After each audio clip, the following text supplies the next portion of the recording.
पानी के लिए बोल दिया ना।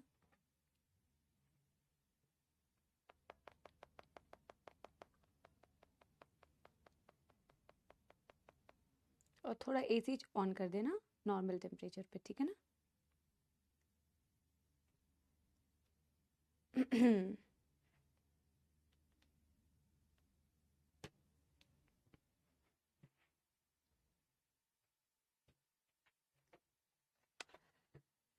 हेलो हेलो हेलो, नमस्कार नमस्कार नमस्कार, good evening good evening, good afternoon good afternoon good afternoon.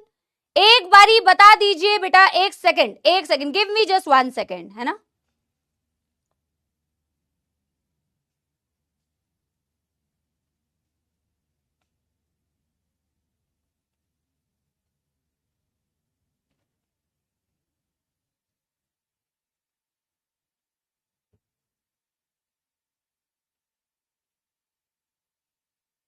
Very very good evening, very very good evening, नमस्कार नमस्कार नमस्कार, बहुत बहुत बहुत स्वागत है।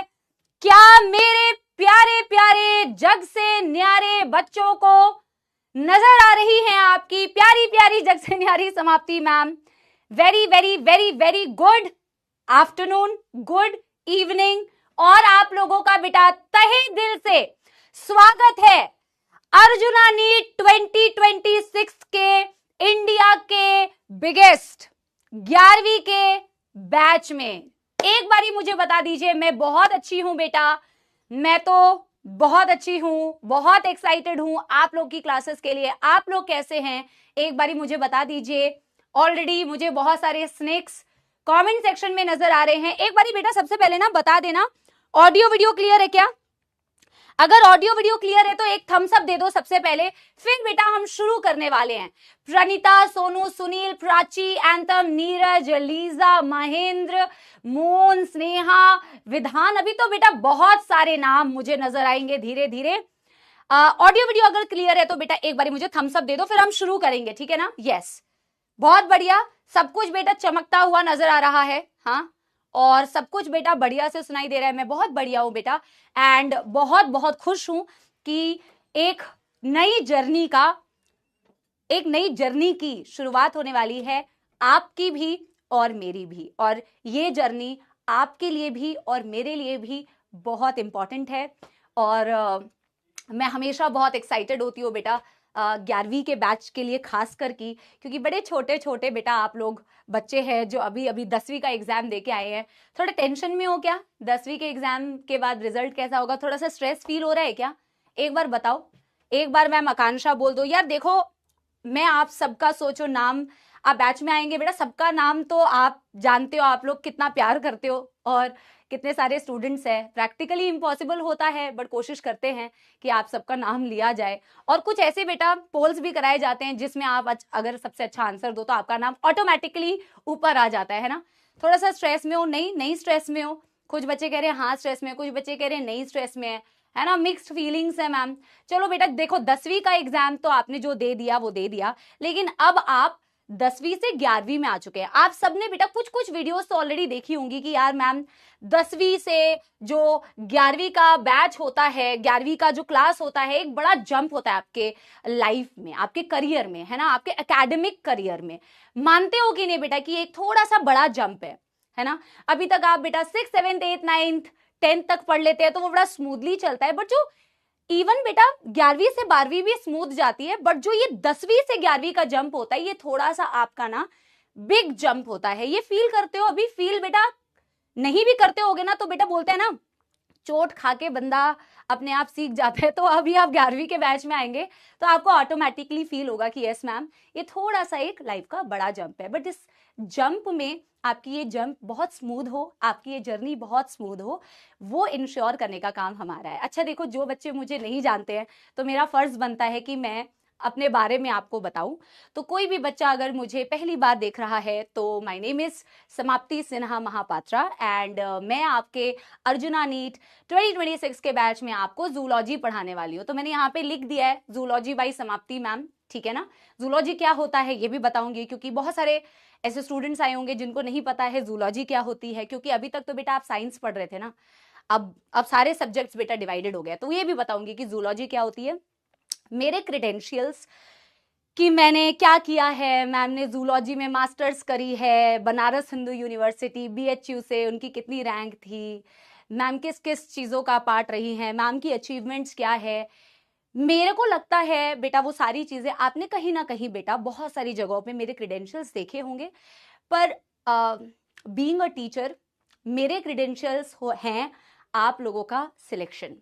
वो मेरी सबसे बड़ी क्रेडेंशियल्स है कि कितने सिलेक्शन मेरे पढ़ाए हुए बैचेस और मेरे पढ़ाए हुए स्टूडेंट्स अर्जुना, लक्ष्य या यकीन से आए हैं, जो रिजल्ट्स मैं आप लोगों के साथ भी शेयर करूंगी। That is my real credentials. मैंने अपनी जिंदगी में क्या मचाया है, ठीक है ना, बहुत मचाया है, ठीक है ना, वो बात की बात है, वो आप सबने बेटा देख लिया होगा। बट मेरी जिंदगी में मेरी एक्चुअल सक्सेस तो तब होती है जब आप लोग बेटा सिलेक्ट होते हैं, जब आप लोग बहुत अच्छी जगहों पर पहुंच जाते हैं और जब आप कहते हैं कहीं ना कहीं उन यादों में आपके रहते हैं कि हमने समाप्ति मैम से जूलॉजी पढ़ी थी। That is my real achievement. तो मैं उस चीज पे बेटा ज्यादा टाइम बर्बाद नहीं करूंगी कि मेरे क्रेडेंशियल्स क्या है, ठीक है ना।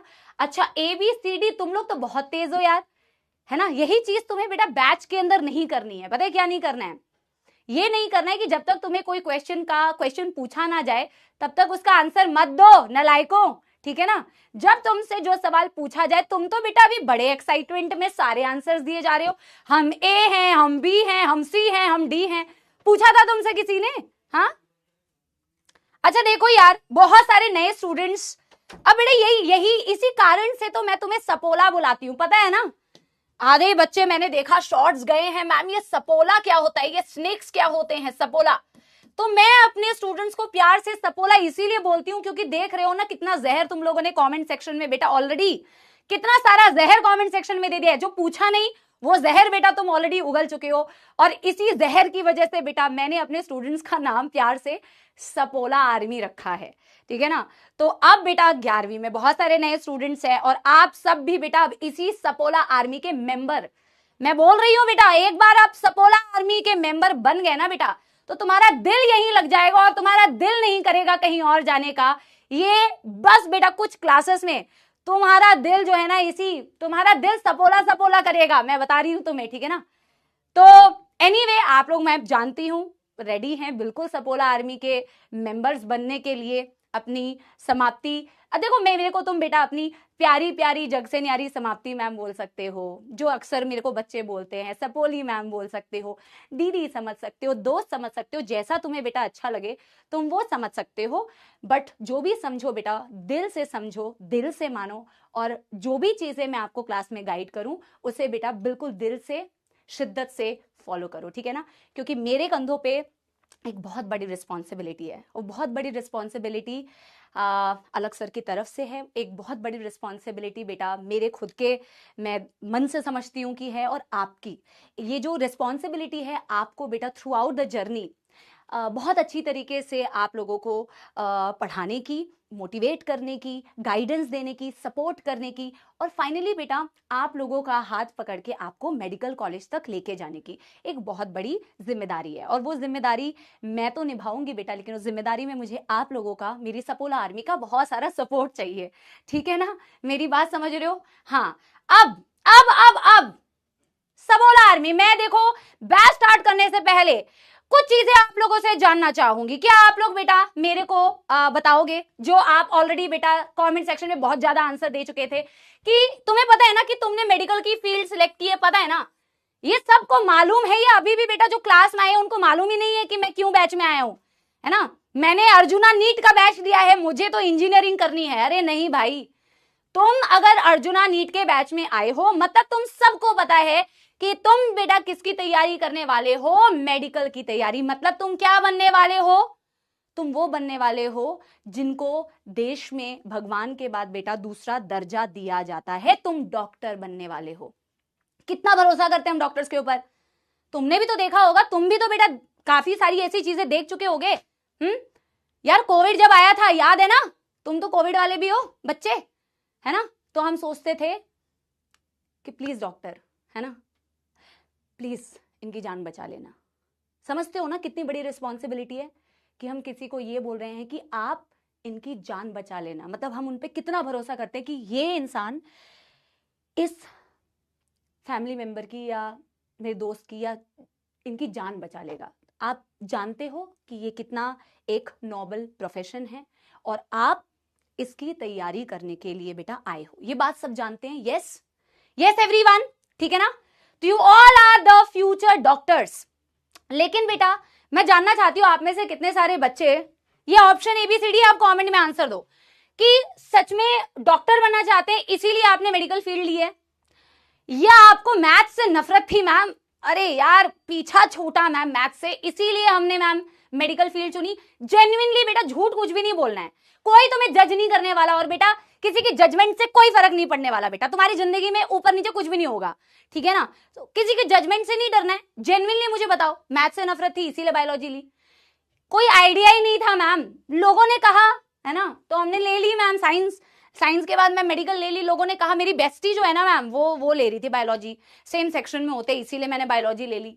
या फिर बेटा तुम्हें जेन्युइनली बायोलॉजी में इंटरेस्ट था इसीलिए तुमने ये मेडिकल की फील्ड चुनी। ये चारों में से कोई भी रीजन की वजह से आप इस फील्ड में आए हैं, तो मैं आप लोगों को कुछ बातें बोलना चाहती हूँ। इस चीज को मैं ऑलरेडी एड्रेस कर चुकी हूं कि यार अगर तुम जेन्युइनली देखो, अगर तुमने मेडिकल फील्ड चुनी है, जेन्युइनली डॉक्टर बनना चाहते हो, तो बेटा आपको पता होना चाहिए कि ये कितना नोबल प्रोफेशन है। आपको पता होना चाहिए कि आपकी जिंदगी में आगे की जर्नी कैसे होने वाली है। आपको ये पता होना चाहिए कि एक डॉक्टर को भगवान के बाद दूसरा दर्जा दिया जाता है, और आगे आप इस फील्ड में बेटा क्या काम करने वाले हो। लेकिन इन केस बेटा यार मैथ से पीछा छुटाना था, मैथ से बड़ी नफरत थी, मैथ्स ने तो बैंड बजा रखी थी इसीलिए हम मेडिकल फील्ड चुन लिए। तो मैं आपको बताऊं, मैथ्स नहीं बेटा, जिंदगी वैसे भी बैंड बजाती है। चाहे आप मैथ्स लो, चाहे आप बायोलॉजी लो, चाहे टीचर बनो, चाहे डॉक्टर बनो, चाहे इंजीनियर बनो, चाहे सिंगर बनो, चाहे एक्टर बनो, जिंदगी हमेशा इम्तिहान लेगी। और सिर्फ मैथ्स डिफिकल्ट नहीं है बेटा, जिंदगी अपने आप में डिफिकल्ट होती है। सच्चाई बता रही हूं मैं आपको, सच्चाई बता रही हूं, ठीक है ना? मैं आपको रियलिटी बता रही हूं। देखो जब मैं तैयारी कर रही थी ना, तो सच कोई नहीं बताता था यार, सच कोई नहीं बताता था, सिर्फ सपने दिखाते थे कि एवरीथिंग इज गुड, ऐसे ही मिल जाता है। बट मैं चाहती हूं बेटा, मेरी लाइफ की जो कमियां रही थी ना, मैं चाहती हूं कि वो आपके लाइफ में ना रहे, आपको हमेशा रियलिटी पता रहे। रियलिटी का मतलब ये नहीं होता कि डर, रियलिटी का मतलब ये होता है कि आपको बेटा अगर चीजें पता रहेंगी ना, तो आप उसके हिसाब से लाइफ में मेहनत करेंगे। आप मेरी बात समझ रहे हो? आप मेरी बात अगर समझ पा रहे होंगे ना बेटा, कमेंट्स में यस कहना मुझे, है ना? इंटरेक्शन होना चाहिए। तो यार चाहे मैथ्स लो चाहे बायोलॉजी लो, आपको मेहनत तो करनी पड़ेगी, पीछा नहीं छूट सकता। आपको ये लग रहा है कि मैं बायोलॉजी ले लूंगा तो मेरी जिंदगी आसान बन जाएगी, मेडिकल की तैयारी कर लूंगा तो life is going to be smooth, है ना? तो एक पॉइंट आपके जीवन में ये वाला नहीं आना चाहिए कि यार इससे अच्छा तो मैथ्स ले लेता। यानी कि चाहे मैथ्स लो चाहे बेटा बायोलॉजी लो, आप किसी भी फील्ड की तैयारी करो, आपको क्या करना पड़ेगा बेटा, उस फील्ड में मेहनत करनी पड़ेगी। आप चाहे कोई भी सब्जेक्ट लो, आपको मेहनत करनी पड़ेगी। मेरी बात समझ में आ रही है ये? यस। अब तीसरा है बेटा हैड नो क्लू। लोगों ने कहा बेस्टी ने लिया तो ले लिया भाई, ठीक है ना बेटा? ऐसे जिंदगी बिल्कुल भी नहीं चलेगी कि बहती, मतलब वो बोलते हैं ना, जो जैसा कर रहा है भेड़ चाल में करते गए। भेड़ चाल में कोई भी काम बेटा, पता है क्या, आपको इंटरेस्ट ही नहीं आएगा। अगर आपको पता ही नहीं है तो आप बेटा, अब अगर आपने ये फील्ड चुन ली है तो पता करो कि किस रीजन से आप बायोलॉजी या मेडिकल फील्ड में आए हो। रीजन पता करो। Reason should not be bestie, reason should not be the peer pressure, reason should not be कि पापा ने कहा था, रीजन शुड बी क्योंकि तुम दिल से चाहते हो कि तुम्हें ये करना है। आज का दिन है 14th of April, डिसाइड कर लो कि मेरे को इस फील्ड में रहना है। फाइंड अ रीजन, एक सॉलिड रीजन ढूंढो, क्योंकि बिना किसी रीजन के, बिना किसी एम के बेटा आप टारगेट में पहुंच ही नहीं पाओगे, आप दिशाहीन हो जाओगे। फाइंड अ सॉलिड रीजन कि मुझे डॉक्टर क्यों बनना है। मेरी बात समझ में आ रही है? अगर किसी भी रीजन से तुम इस कैटेगरी में पढ़ रहे हो, तो आई एम टेलिंग यू बेटा, अगर आपको चाहिए कि आपकी जिंदगी आसान हो बेटा, तो find a solid reason. And interested in biology, obvious ही बात है, अगर आपको बायोलॉजी में इंटरेस्ट है तो मोस्ट वेलकम। ये वादा मेरा तुम्हारे से है, आज के दिन पे जितने तुम इंटरेस्टेड हो उससे 100x इंटरेस्ट मैं तुम्हारा सब्जेक्ट से बेटा डेवलप करा दूंगी। ये मेरे आपको वर्ड्स हैं। आपको जितना बायोलॉजी में इंटरेस्ट है ना, अभी तुमने 10वीं में क्या बायोलॉजी पढ़ी है बेटा, अब तुम बायोलॉजी पढ़ना स्टार्ट करोगे तो ये मेरी गारंटी है कि तुम्हें जितना प्यार बायोलॉजी से था ना बेटा, उसका 100x प्यार अगर तुम्हें ना हो जाए तो मुझे बताना। ये मेरी रिस्पॉन्सिबिलिटी रहेगी कि तुम्हें बायोलॉजी में और मैं कैसे बेटा, या तुम ह्यूमन फिजियोलॉजी पढ़ोगे, हर चीज तुम ऐसे फील करोगे कि तुम्हारे सामने हो रही है। आजाओ भैया, मैम से मिला। और मेरे को कर दिया गया है बायोलॉजी जैसे ही बायोलॉजी की बात होती है तो केमिस्ट्री के सर, वेलकम सर, वेलकम। देखो मैम क्लास में, यस, अरे वेलकम सर, नमस्कार। आप मेहनत कर रही हैं, पढ़ा रही हैं बच्चों को, बहुत बहुत शुक्रिया। वैसे भी मैम फेमस है किस नाम से? सपोला आर्मी की क्वीन के नाम से, यही बोलती है ना? हाँ, बस एक फन यहाँ पे लगाना बाकी है। वही एक मुकुट लाना मैं भूल गया, शायद वो लगा देता है ना। क्या हाल है बच्चा पार्टी, क्या हाल है? Hello hello hello. Om sir आप अर्जुना जेई बैच में आई थिंक पढ़ा रहे हैं। हाँ, बस वो भी, बस आप वाले सपोले, हमारे वाले कोबरे हैं। वो जेई में कार्यक्रम करते हैं, आप नीट में डॉक्टर बनाती हैं, बहुत अच्छी बात है। चलिए मैम क्या पढ़ा रही है, एक बार देख लें क्या? अभी जूलॉजी पढ़ाती हैं आप? हाँ, बिल्कुल बिल्कुल। क्या बात है, कहाँ भेजेंगे, किस मेडिकल कॉलेज भेज देंगे, क्या लग रहा है? जिस मेडिकल कॉलेज में बच्चा जाना चाहता है उस मेडिकल कॉलेज में क्या लॉक कर दिया जाए? एम्स दिल्ली बताइए। हाँ बिल्कुल, वो तो बच्चे बताएंगे ना सर। एम्स दिल्ली लॉक कर दिया जाए, बच्चे बताएंगे भैया। बोलो भाई सब लोग, सबसे प्यारा और पसंदीदा कॉलेज आपका कौन सा है? वैसे भी मैम आपने कई सारे स्टूडेंट वैसे भी भेज रखे हैं, बहुत सारे बच्चे यहाँ पर मिलने आते हैं, हम लोग यहाँ पे बैठते हैं तो बच्चे मिलने आते हैं। वो एक गिटार वाला बालक भी आया था, बाकी एम्स दिल्ली के बहुत सारे बच्चे आते हैं कि मैम हमने आपसे पढ़ाई करी थी, और वो आपके पुराने अर्जुना जी तो थे सारे। हाँ बिल्कुल सर, अर्जुना बैच में 2021 से, जब से अर्जुना बैच स्टार्ट हुआ है तब से मैं अर्जुना बैच पढ़ा रही हूँ। क्या बात करो, फिजिक्स वाला का अर्जुना जब से शुरू हुआ है? यस। अरे बहुत मुबारकबाद इस चीज के लिए। वैसे भी देखो अलग सर ना बहुत ऐसे किसी पर ट्रस्ट नहीं करते। अगर कितने साल हो गए? 5 साल। हाँ। 5 साल से लगातार अर्जुना लेना कोई मजाक की बात नहीं है। वैसे भी एक सच बता देता हूं कि जब बच्चा अर्जुना में आता है तो उसको पढ़ाना सबसे ज्यादा कठिन होता है, टीचर के पर्सपेक्टिव से थोड़ा चैलेंजिंग होता है। ठीक है, लक्ष्य में थोड़ा सा बच्चे को आदत लग जाती है पढ़ने को, और यकीन में जब वो आता है तब उसको समझ में आ चुका होता है कि भैया क्या गलत है क्या सही है, कौन ठीक है कौन ठीक नहीं है, थोड़ा दुनिया सीख जाता है। बट आप लोगों को पढ़ाना कठिन है, बट ये चैलेंज मैम ने स्वीकार किया है, बहुत मैंने स्वीकार किया है, और मैं ये चैलेंज स्वीकार करते हुए, सर देखो चैलेंजिंग है पर मैं बता रही हूँ ना सर, जो बच्चा अर्जुना में पढ़ता है ना वो उस बैच में एक बार आए, उसके बाद सर उसका दिल नहीं और करेगा ही नहीं सर पढ़ने का। जब वो अर्जुना में पढ़ता है वो लक्ष्य में आता है, फिर सीधे मेडिकल कॉलेज जाता है। वेरी गुड, इसके लिए तालियां। वैसे बच्चे भी नो डाउट बहुत मेहनत करते हैं, टीचर्स तो मेहनत कर ही रहे। देखो भाई मैम लगी पड़ी है, 5 साल से पढ़ा रही है, दादा एक लेगेसी बन जाएगी। मुझे तो ऐसा लगता है 5 साल से पढ़ा रही हूं, मुझे ऐसा लग रहा है आपकी एक लेगेसी बन जाएगी कि 5, 6, 7 साल 8 साल बाद जब आप देखोगे या बच्चे आपको मिलेंगे तो आपको लगेगा कि भैया ये तो हमारे सारे पढ़ाए हुए बच्चे हर कॉलेज में मिलेंगे।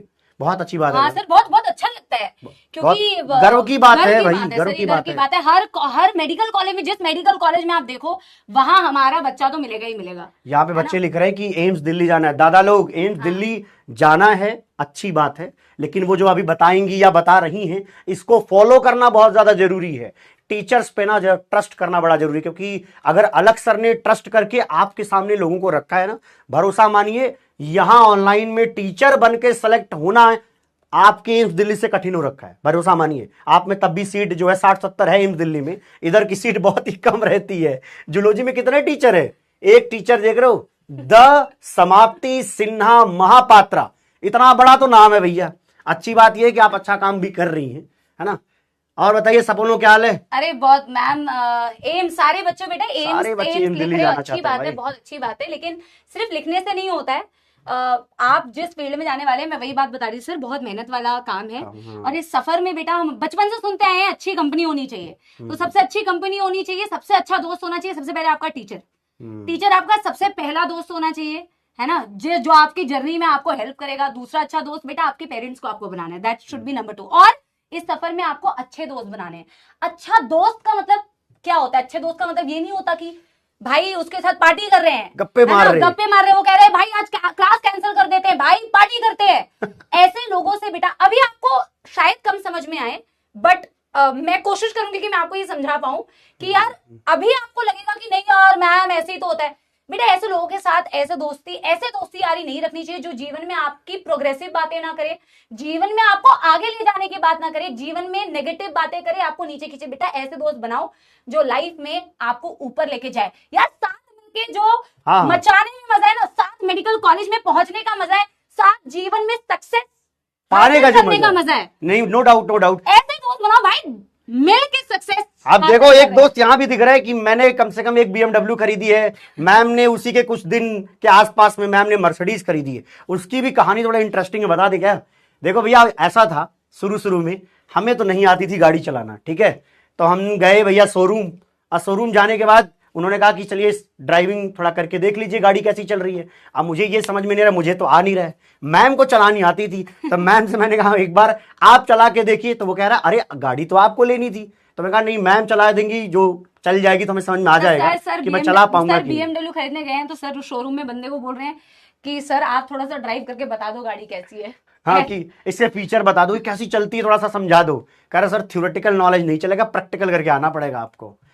तो वो जो मैम कह रही थी ना कि वो एक साथ ग्रो होने का जो मजा है, भरोसा मानिए उस मजे को कोई और चीज बीट कर ही नहीं सकती। जब आप ये देखते हो ना कि आपके साथ वाला ग्रो हो रहा है, लगातार आप दोनों मिलकर काम कर रहे हो, नो डाउट वो अपने क्षेत्र में काम कर रही है, मैं अपने लिए काम कर रहा हूं, नो डाउट हम दोनों ही बड़े होंगे, और जब अच्छा करेंगे तो दोनों को सुकून होगा कि यार साथ कहां से चले थे और कहां तक पहुंचे। तो यही बात मैम कह रही थी, मतलब हमें दोस्त भी उसी तरीके का बनाना चाहिए। और बाय द वे एक बात समझ लेना, कई बार हम लोग कह देते हैं कि हमारी दोस्ती इसके साथ बड़ी गड़बड़ है, गड़बड़ नहीं है, तुम्हारी ही खुद की फ्रीक्वेंसी ऐसी है कि तुम्हारी दोस्ती ही ऐसे लोगों के साथ हो रही है, तो खुद पे भी थोड़ा कंट्रोल करना पड़ता है। बाकी मैम आप पढ़ाइए। हाँ बिल्कुल बिल्कुल बच्चे, बेटा ये जो तुम बेटा यही देखो, यही चीजें तुम्हें कंट्रोल करनी है।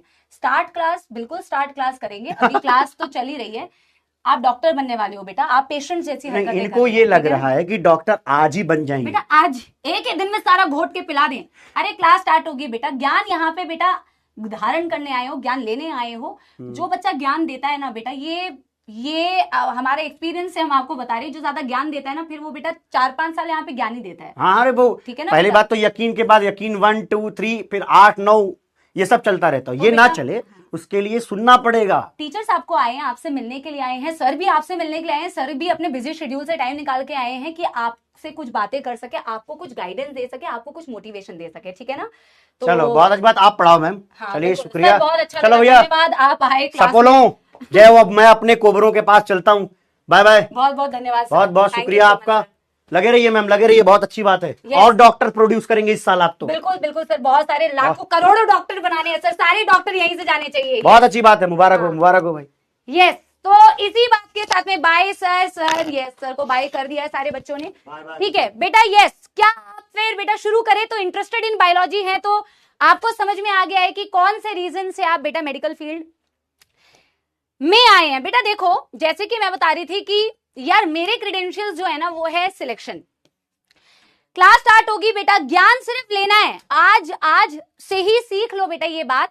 एकदम जो एनर्जी आपके अंदर इसको बचाओ, अभी तो आज फर्स्ट क्लास है बेटा, है ना, तो ये एनर्जी को सेव करना है, सारी चीजें होंगी बेटा, है ना। एक अच्छा स्टूडेंट बेटा वही होता है जो सारी बातों को ध्यान से सुनता है, वो टीचर को नहीं बताता कि क्या करना है ना। तो आपको वो पेशेंस रखना है through out the session, through out the साल। आप धीरे धीरे सीख जाएंगे, मैं समझ रही हूँ, बहुत ज्यादा अभी आपके अंदर एक्साइटमेंट है सीखने की, ये मैं समझ पा रही हूँ, बट कोई बात नहीं, है ना। देखो ये रैंक्स बेटा आपके बैचेस से हैं, जो अर्जुना, जो लक्ष्य हमारा 12वीं का बैच होता है, अर्जुना हमारा 11वीं का बैच होता है। तो 720 में 715 नंबर, 720 में 715, 720 में 706, 720 में 706, 695, 711, 710, 710, ऐसे बेटा आपने इन सब बच्चों को देखा होगा कहीं ना कहीं। सैम्यूल को देखा होगा आपने, वैभव को देखा होगा आपने, निशांत को देखा होगा, जो आप ही के ऑनलाइन अर्जुना के बैच से ही पढ़ के बेटा सिलेक्ट होके आए हैं। मैं शायद बहुत सारे पेरेंट्स भी यहां पे होंगे, मैं जानती हूं पेरेंट्स के मन में भी दुविधा होती है ये चीज को लेके कि क्या बच्चे ऑनलाइन में अभी भी, अगर आपको 1% भी थोड़ा सा भी डाउट है कि बच्चा कर जाएगा, तो ये सारे बच्चे आपके पास बेटा एग्जाम्पल्स हैं जो इसी ऑनलाइन बैच से, प्योर ऑनलाइन बैच से पढ़ के बेटा सिलेक्ट हुए हैं, प्योर ऑनलाइन बैच से पढ़ के सिलेक्ट हुए हैं, इसी अर्जुना नीट बैच से पढ़ के, आगे इसी लक्ष्य नीट से पढ़ के बेटा टॉप मेडिकल कॉलेजेस में गए हैं। और आज इनकी फोटो लगी है बेटा, कल को आपकी भी फोटो यहीं पे होगी, और वो फोटो आपकी तभी होगी बेटा जब आप अपना दिमाग और बुद्धि, पेशेंस, टीचर की बात, कंसिस्टेंसी, डिसिप्लिन, ये सारी चीजें क्लास में फॉलो करेंगे। आई एम श्योर आप लोग भी चाहेंगे बेटा कि ये सारी जगह पे बेटा आपका नाम हो। चाहते हो कि नहीं? यस मैम और नो मैम, कि अगले साल से अगले साल, है ना, 2027 में जब तुम बेटा नीट दे रहे होगे और जब तुम्हारा नीट एग्जाम होगा तो अगली क्लास जो सेशन की होगी तो हमारी भी फोटो यहां होनी चाहिए। बोलो यस और नो, होनी चाहिए कि नहीं? बिल्कुल यस मैम। खैर ये हो गई बेटा रैंक्स की बात की। भाई कोई डाउट ही नहीं होना चाहिए। ये जो इतने बेटा ये तो कुछ फोटो हमने लगाए हैं, ये कुछ फोटो लगाए हैं बेटा, हजारों लाखों सिलेक्शन हुए हैं, सबकी फोटो पॉसिबल नहीं है कि लगाना। आपने विजय दिवस देखा होगा, कितने बच्चे सिलेक्ट होते हैं। ये बताना जरूरी है, ये बताना इसीलिए जरूरी है because results are a motivation for you बेटा। ये आपके लिए मोटिवेशन होनी चाहिए, ये आपके लिए प्रेरणा होनी चाहिए कि यहां मैं भी अपने आप को देखता हूं। मैं आज अपने आप से, मैम आपसे, अपने पेरेंट्स से प्रॉमिस करता हूं कि आज से मैंने प्रण ले लिया है कि मेरे अगले 2 साल मुझे कैसी पढ़ाई करनी है कि मैं ड्रॉप ना लूं, मैं सीधे मेडिकल कॉलेज में पहुंचूं। कितने बच्चों को बेटा आपके 2 साल की जर्नी पता है कि 2 साल की जर्नी आपकी कैसे होने वाली है? अर्जुना की और आगे जब आप 12वीं में आओगे लक्ष्य की, आपको आइडिया है कि आपको ये 2 साल में क्या करना है? बहुत सारे लोगों को आइडिया होगा, मैं जान रही हूं, कुछ लोगों को शायद आइडिया नहीं भी होगा कि 2 साल की आपकी जर्नी कैसे होने वाली है। बेटा पहले ना सुनना ध्यान से।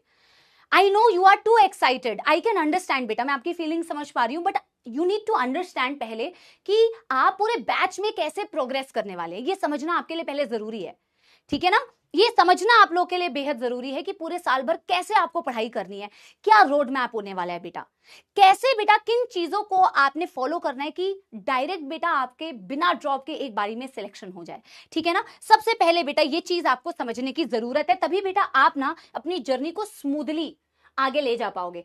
कुछ बच्चों को नहीं पता है, कुछ बच्चों को पता है, ठीक है, तो वो रोड मैप सबसे पहले बेटा समझेंगे। ये है आपका थोड़ा सा रोड मैप, बेटा समझने की कोशिश करना।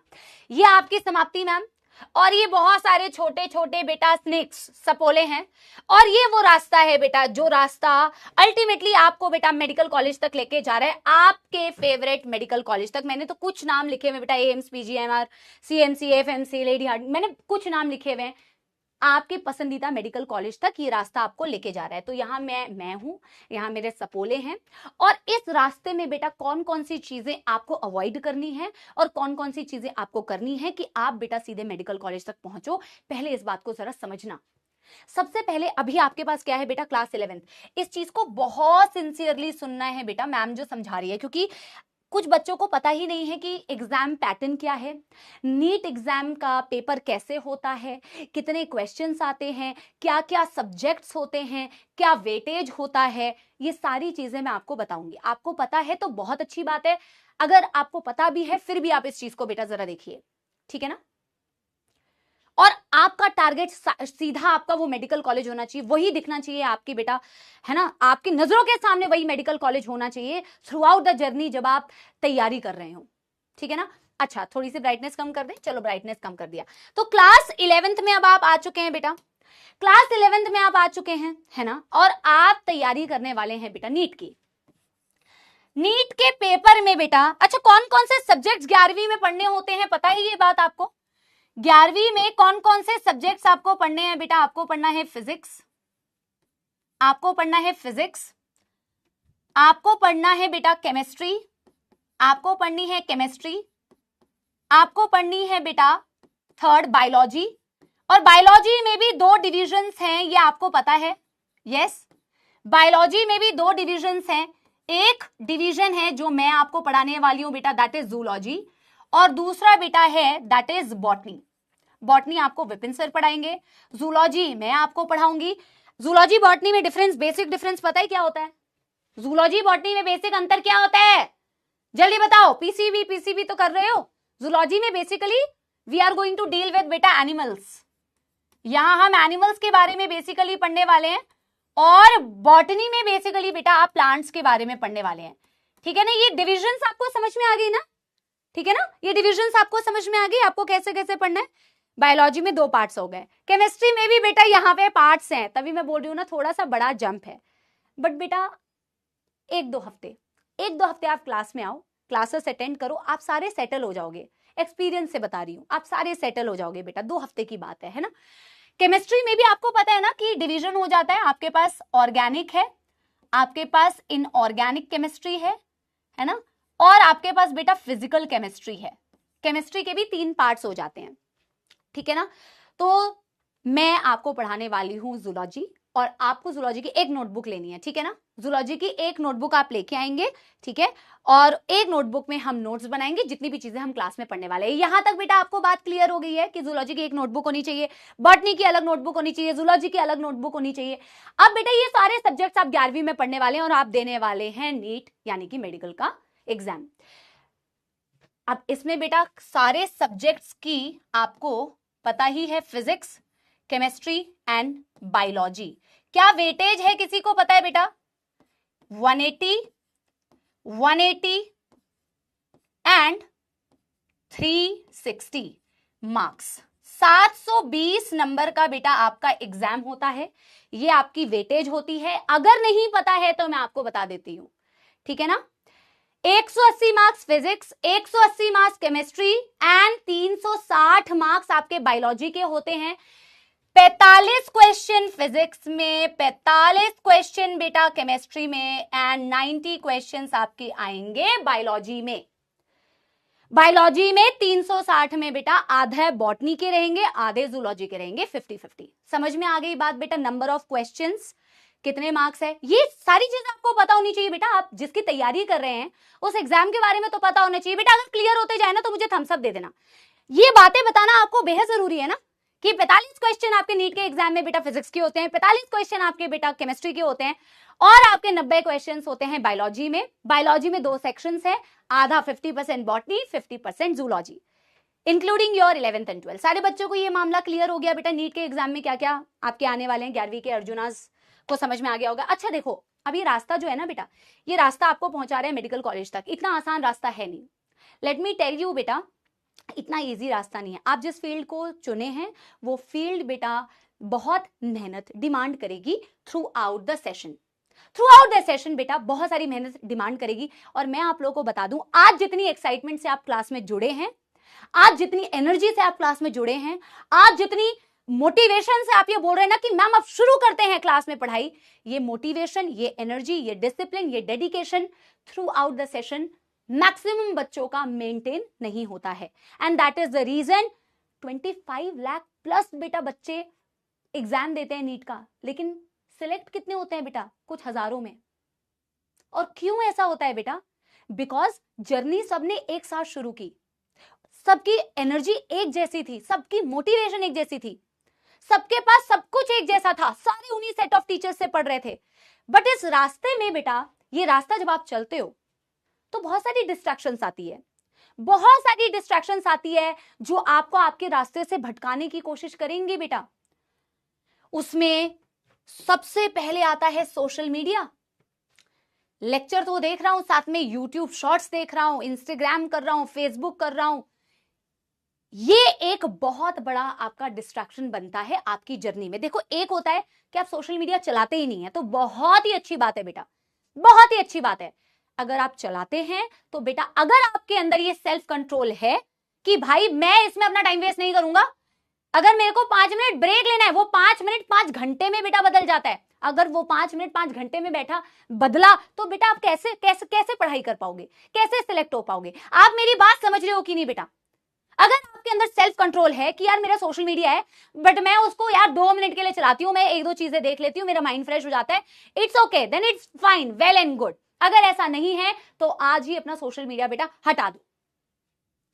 और मैं तो बल्कि बेटा जेन्युइनली ये कहती हूं कि अगर नहीं भी हटाया ना बेटा, अगर नहीं भी हटाया तो सेल्फ कंट्रोल होना चाहिए, सेल्फ कंट्रोल होना चाहिए। बिगेस्ट डिस्ट्रैक्शन रास्ते में बेटा बहुत सारी शादियां आएंगी, बहुत सारी फैमिली में भैया दीदी की शादियां आएंगी, बहुत सारे बेटा बैकलॉग्स आएंगे क्योंकि तुम शादियां अटेंड कर रहे होगे, है ना। तो तुम लाइव लेक्चर अटेंड नहीं करोगे, लाइव लेक्चर अटेंड नहीं करोगे तो लेक्चर छूट जाएगा। किसी दिन जूलॉजी का छूटेगा, किसी दिन बॉटनी का छूटेगा, किसी दिन फिजिक्स का छूटेगा, किसी दिन केमिस्ट्री का छूटेगा।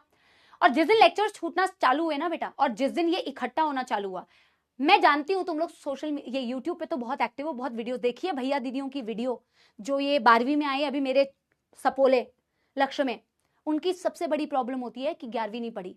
क्या आप लोगों को पता है बेटा ऑलरेडी ये बात? You already are aware of this thing ना बेटा। और आपको बेटा आज की डेट नोट करके रखना, ये याद करोगे जब तुम लक्ष्य बैच में आओगे। क्या डेट है बेटा? 14 अप्रैल। आप याद करोगे कि समाप्ति मैम ने कहा था कि बेटा आज जो एनर्जी है, आज जो डिसिप्लिन है, ये तू through out the session maintain करना, तो तेरी जर्नी बहुत ईजी जाएगी। लेकिन तुम बेटा थ्रू आउट द जर्नी चीजें फॉलो नहीं करते हो। और जब तुम 12वीं में आते हो ना बेटा, तुमसे ज्यादा दुखी हम हो जाते हैं कि यार बेटा मैंने कहा था ना पढ़ ले, मैंने कहा था कि 11वीं का 11वीं में पढ़ ले। अब तू 12वीं में आया है 11वीं बर्बाद करके। अब तेरे पे स्ट्रेस है, तेरे पे स्ट्रेस है कि तुझे 12वीं का भी पढ़ना है, तेरे पे स्ट्रेस है कि तेरा 11वीं बर्बाद है, तेरे पे स्ट्रेस है कि तुझे बोर्ड्स भी देने हैं, तेरे पे स्ट्रेस है कि तुझे नीट भी देना है। क्यों बेटा ये स्ट्रेस क्यों आया? आपकी खुद की वजह से आया। तो आपको पता है कि आगे क्या प्रॉब्लम आने वाली है बेटा। अगर आपको पता है आगे क्या प्रॉब्लम आने वाली है, तो बेटा आप उस जगह पे जानबूझ के जंप क्यों करने, आग में कूदने वाला काम क्यों कर रहे हैं बेटा? आपको मेरी बात समझ रहे? क्या आप मेरे से प्रॉमिस करते हैं बेटा कि थ्रू आउट द सेशन आप 11वीं के सारे सेशंस को बहुत अच्छे से फॉलो करोगे? ये डिस्ट्रैक्शन आप कभी भी नहीं आने दोगे बेटा, नेवर। ठीक है? कोई दोस्तों के साथ पार्टी नहीं करनी है, किसी बेटा अभी ट्रिप्स को अवॉइड करना है, अवॉइड करना है। आई एम सेइंग, देखो कुछ छोटे मोटे फेस्टिवल्स होते हैं, आप जरूर अटेंड कीजिए, उससे माइंड फ्रेश होता है, but that should not B too much.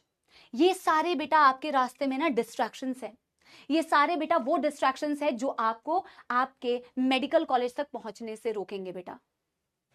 आपको इन सारे डिस्ट्रैक्शंस को हटा के पहुंचना है कहां? मेडिकल कॉलेज तक। और उस मेडिकल कॉलेज के रास्ते में बीच में 12वीं की भी क्लास आएगी, और जब आप 12वीं की क्लास में आएंगे तो हम आपको समझाएंगे कि 12वीं में आपको कैसे प्रिपेयर करना है। लेकिन आज जर्नी शुरू हो रही है आपकी 11वीं की, आज जर्नी शुरू हो रही है 11वीं की, और आज ही आपको बेटा यहां क्लास में समाप्ति मैम से प्रॉमिस करना है कि मैम पहले अटेम्प्ट में ही मुझे नीट निकालना है, दिस इज माई प्रॉमिस। क्या मेरे नए सपोले क्या मुझसे ये प्रॉमिस करते हैं बेटा कि यस मैम हम फर्स्ट अटेम्प्ट में, there is no if and but. जहां आपके दिमाग में ये थॉट आया ना बेटा कि मैं ड्रॉप करूंगा, तो आप ड्रॉप ही करोगे, ये मैं बता रही हूं आपको।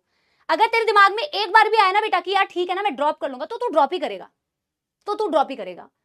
तेरे दिमाग में एक ही चीज होनी चाहिए कि मेरे पास सफिशिएंट टाइम है, मेरे मम्मी पापा ने मेरे पे ट्रस्ट किया है, मेरे मम्मी पापा ने मेरे पे भरोसा दिया है, मैं एक अटेम्प्ट में नीट क्लियर करूंगा या एक अटेम्प्ट में नीट क्लियर करूंगी। There is no second thought, कोई दूसरा थॉट है ही नहीं। मेरे से प्रॉमिस करते हो, और बेटा आपके प्रोमिसेस में ये सारी चीजें होनी चाहिए कि आपके रेगुलर लेक्चर्स आप अटेंड करोगे, वादा करते हो कि yes live lecture regularly attend करूंगा, क्लास में बेटा नोट्स बनाऊंगा। हालांकि देखो तुम्हें स्कूल भी जाना है, मैं उसके भी ऑप्शंस बताऊंगी तुम्हें, अभी एक ही दिन में सारा बेटा खिचड़ी तुम्हें मेरे को नहीं खिलानी है, मैं धीरे धीरे तुम्हें गाइड करती रहूंगी। आपको लाइव लेक्चर्स अटेंड करने हैं, आपको नोट्स आपको मिल जाते हैं पीडीएफ के फॉर्म में, बट आपको बेटा क्लास में ही नोट्स बनाने हैं। ये स्टूडेंट्स का खुद का फीडबैक होता है कि कैसे क्लास में खुद नोट्स बनाने से बेटा ये कितना हेल्पफुल होता है आपकी सिलेक्शन में। आपको बेटा अपनी क्लास जब करते हो ना, तो आप अपनी क्लासेस के बारे में अपने मम्मी पापा से बताया करो कि कैसी क्लास हुई, आज मैंने क्लास में क्या सीखा, आज मैम ने, आज सर ने क्लास में क्या बताया। हर दिन का बताया करो, हर दिन का अपडेट दे दिया करो यार। क्लास के कमेंट सेक्शन में मुझे अपडेट दे दिया करो, मैं पढ़ लूंगी तुम्हारे कमेंट्स, मैं सारे कमेंट्स रीड करती हूँ कि आज मैंने क्लास में क्या सीखा। इससे पता क्या होगा, इससे तुम्हारी थोड़ी सी ना डिसिप्लिन मेंटेन होगी कि मैं हर क्लास अटेंड कर रहा हूं और मैं उसमें से बता रहा हूं आज मैंने क्लास में क्या सीखा। आपको डेली बेटा हर लेक्चर में प्रैक्टिस शीट्स मिलेंगी, कुछ सेट ऑफ क्वेश्चंस मिलेंगे, आपको वो डीपीपी करनी है। आपको जो क्लास में पढ़ाया जाए आपको रिवीजन करना है, और रिवीजन मैं खुद क्लास में कराती हूं। अभी मैं आपको बताऊंगी कि मैं आपको थ्रू आउट द सेशन कैसे पढ़ाऊंगी। जितने टेस्ट होंगे बेटा सारे टेस्ट देने हैं, चाहे आपकी तैयारी 100% हो, 80% हो, 90% हो, कुछ भी हो। This should be your promise. If this is your promise then I promise you कि फर्स्ट अटेम्प्ट में आपके नीट को फोड़ने की, आपके साथ मिलके लग के तैयारी करने की जिम्मेदारी मेरी है बेटा। आपने 5000 का बैच लिया है ना बेटा, आपको लाखों रुपए का जो कंटेंट होता है वो यहीं पे बेटा इस कॉस्ट में मैं आपको बैच में प्रोवाइड करूंगी, ये मैं आपको प्रॉमिस करती हूं। कंटेंट होगा बेटा लाखों के लेवल का, ये मैं आपको प्रॉमिस करती हूं। आपको कंटेंट में, आपको रिवीजन में, आपकी गाइडेंस में, आपको मोटिवेशन में कोई कमी नहीं होगी। टॉप नॉच कंटेंट एनसीईआरटी की एक एक चीज अभी आप मेरे को पढ़ाते, अभी मैं आपको पढ़ाऊंगी, ठीक है ना। आज क्लास थोड़ी सी बेटा पढ़ना तो है, देखो चाहे पहली क्लास हो पढ़ना तो है। आप खुद ही समझ जाएंगे कि क्लास में मैम एनसीईआरटी की लाइंस को घोट के तुम्हें पिला देंगी। एक एक चीज, एक एक वर्ड को तोड़ तोड़ के आपको बेटा समझाया जाएगा क्लास में कि तुम्हें 1% प्रॉब्लम ना हो। मैं आपको क्लास में मेरा जो बोर्ड होता है ना बेटा, मेरी जो पीपीटी होती है वो पीपीटी बिल्कुल खाली होगी, बिल्कुल पीपीटी खाली होगी, और मैं हर एक चीज बेटा लिख लिख के पढ़ाती हूँ, हर एक चीज लिख लिख के पढ़ाती हूँ, ठीक है ना। हर एक चीज डायग्राम से, हर एक चीज फ्लो चार्ट से, हर एक लाइन एनसीईआरटी की। बेटा एनसीईआरटी खरीदी है तुमने? एनसीईआरटी सारे बच्चे लेके बैठे हो ना, पेपर एनसीईआरटी बेस्ड आता है, ये पता है ना तुम्हें। तो मेरी रिस्पॉन्सिबिलिटी है कि तुम्हारी एनसीईआरटी भी क्लास में मैं ही सारी क्लियर करते हुए चलूंगी। चीजों को बार बार बेटा रिपीट करेंगे। और एक बहुत फेमस चीज है, मुझे पता है कि तुम लोग नए बच्चे हो, तुम्हें शायद ना पता हो, तो एक बहुत, पता नहीं पुराने बच्चे कोई अगर होंगे तो उनको पता है, मैम का एक बहुत फेमस रिवीजन करवाने का तरीका है समाप्ति एक्सप्रेस। तो समाप्ति एक्सप्रेस जो होती है, ये समाप्ति एक्सप्रेस से हम क्विक रिवीजन करते हैं जो हमने पिछली क्लास में पढ़ा है। देखो डेली का डेली तो हम रिवाइज करते हुए चलेंगे, लेकिन जो पिछली क्लास में पढ़ा है ना बेटा, उसको भी क्विकली रिवाइज करने के लिए समाप्ति एक्सप्रेस नाम की बेटा एक सीरीज ही मान लो ये क्लास में हमने चालू की है। बच्चों को बहुत पसंद आती है, सारे ड्रॉपर के बच्चे, 12th के बच्चे, 11वीं के बच्चे, सबने बोला है कि मैम बहुत यूजफुल होता है। लेकिन ये यूजफुल बेटा तभी होगा जब आप जब अगली क्लास में आओ तो आप पीछे की क्लास का सारा पढ़ के आओ, ठीक है। यहां तक कोई दुविधा समस्या तो नहीं है। अब हम बेटा सब्जेक्ट पे आगे बढ़ते हैं और मैं आपको बताती हूँ। देखो जर्नी की शुरुआत में कुछ छोटे छोटे से सपोले हैं समाप्ति मैम के साथ, बट जर्नी के एंड तक बेटा देख रहे हो, डसी लेंगे मुझे। इतने सारे सपोले मिलते हैं रिजल्ट सेलिब्रेशन में, इतने सारे सपोले मिलते हैं रिजल्ट सेलिब्रेशन में, इतने सारे सपोले पहुंचते हैं मेडिकल कॉलेज में। तो ये पूरी बेटा गैंग अब तैयार कर रहे हैं हम, ठीक है ना। पढ़ाई जबरदस्त होगी बैच के अंदर बेटा, कंटेंट टॉप लेवल का होगा बैच के अंदर, लेकिन आपकी मेहनत बेटा, आपकी मेहनत भी इक्वली होनी चाहिए। और आप जितना मेहनत करोगे उससे कहीं ज्यादा मेहनत हम आपको बैच में करके बताएंगे, ठीक है ना। यस, चलिए इसी बात के साथ में जूलॉजी शुरू करते हैं बेटा। चैप्टर का नाम क्या है? देखो चैप्टर का नाम क्या है? एनसीईआरटी तो सारे बच्चों ने खरीद ली, अभी भी कंफ्यूज होंगे कि मैम कौन सी एनसीईआरटी लेनी है ना, न्यू या ओल्ड एनसीईआरटी। तो देखो चैप्टर कौन सा पढ़ने वाले, स्ट्रक्चरल ऑर्गेनाइजेशन इन एनिमल्स। अब बच्चे कंफ्यूज होंगे कि मैम जूलॉजी में कौन कौन से चैप्टर, पहले तो आप बता दो कि जूलॉजी में है, और मैम नई एनसीईआरटी लेनी है या पुरानी एनसीईआरटी लेनी है, ये बता दो, ठीक है ना। अच्छा एक बात सुनो बेटा, आपको ये लिखना नहीं है, वैसे चाहो तो लिख सकते हो। सबसे पहले मैं ये चीज आपको बता देती हूँ, ठीक है ना। दो एनसीईआरटी की बहुत ज्यादा चर्चा होती है, ओल्ड एनसीईआरटी, न्यू एनसीईआरटी। क्यों ऐसा है अभी समझना मेरी बात ध्यान से, क्योंकि ये बहुत इंपॉर्टेंट है। इस इंफॉर्मेशन को मिस मत करना, this information is very very important for you बेटा, सिलेबस रिगार्डिंग बता रही हूं। ये जूलॉजी के चैप्टर्स आपको मिलेंगे एनसीईआरटी के अंदर। ये जूलॉजी के चैप्टर्स है बेटा जो सीक्वेंस में आपको मिलेंगे एनसीईआरटी के अंदर, सीक्वेंस में मिलेंगे। मतलब जूलॉजी का जो सबसे पहला चैप्टर आपको दिख रहा होगा वो होगा, कितने बच्चों ने देखा है, या सिर्फ नई किताबें लेके बेटा खुशबू में बेटा सूंघ रहे हो बस उसको, है ना। न्यू एनसीईआरटी है सारे बच्चों के बाद, ठीक है, बहुत अच्छी बात है। अब ओल्ड एनसीईआरटी क्यों चाहिए साथ में, ये मैं अभी आपको समझाऊंगी। न्यू एनसीईआरटी में नंबर 1 चैप्टर आपको दिया होगा एनिमल किंगडम, जूलॉजी का सबसे पहला चैप्टर है।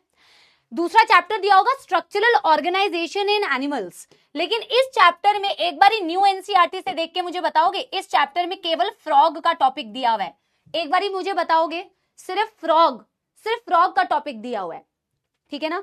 न्यू एनसीईआरटी की बात कर रही हूं मैं, I am talking about new NCERT, I am talking about new NCERT. इसके बाद सीक्वेंस में जो चैप्टर्स दिए हुए बेटा, biomolecules, breathing and exchange of gases, body fluids and its circulation, excretory products and its elimination, neural control and coordination, chemical coordination and integration. Total 9 chapter है, 1 2 3 4 5 6 7 8 8, 1 2 3 4 5 6 7 8। ये chapters बेटा आपको सीक्वेंशियली दिए हुए हैं न्यू एनसीईआरटी की। अगर मैं बात करूं, मैं न्यू एनसीईआरटी की अगर बात करूं, ठीक है ना।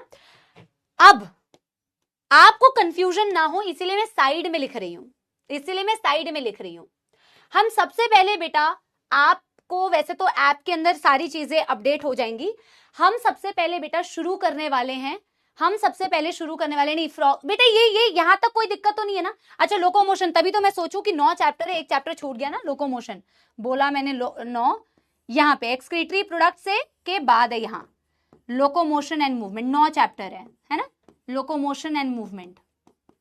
अच्छा सुनो अब, लोकोमोशन एंड मूवमेंट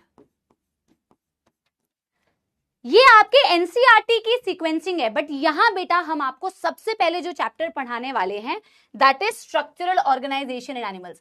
अब मैं आपको पढ़ाने वाली हूं पीडब्ल्यू में, जूलॉजी में हम सबसे पहले जो चैप्टर पढ़ने वाले हैं that is structural organisation in animals. ये बात सबको समझ में आ रही है?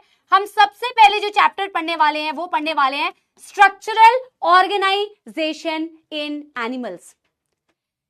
नए एनसीईआरटी में केवल फ्रॉग का टॉपिक दिया हुआ है, बट नीट के पेपर में जो आपके सिलेबस, अगर आप एनटीए की वेबसाइट पे जाके देखोगे, आपके सिलेबस में सिर्फ फ्रॉग नहीं है। आपने शायद सिलेबस नहीं देखा होगा, इसीलिए मैं आपको बता रही हूं, और इसीलिए ये सुनना बहुत इंपॉर्टेंट है, सबको ये बता देना बेटा, क्योंकि आप थ्रू आउट द सेशन बहुत कंफ्यूज रहते हो।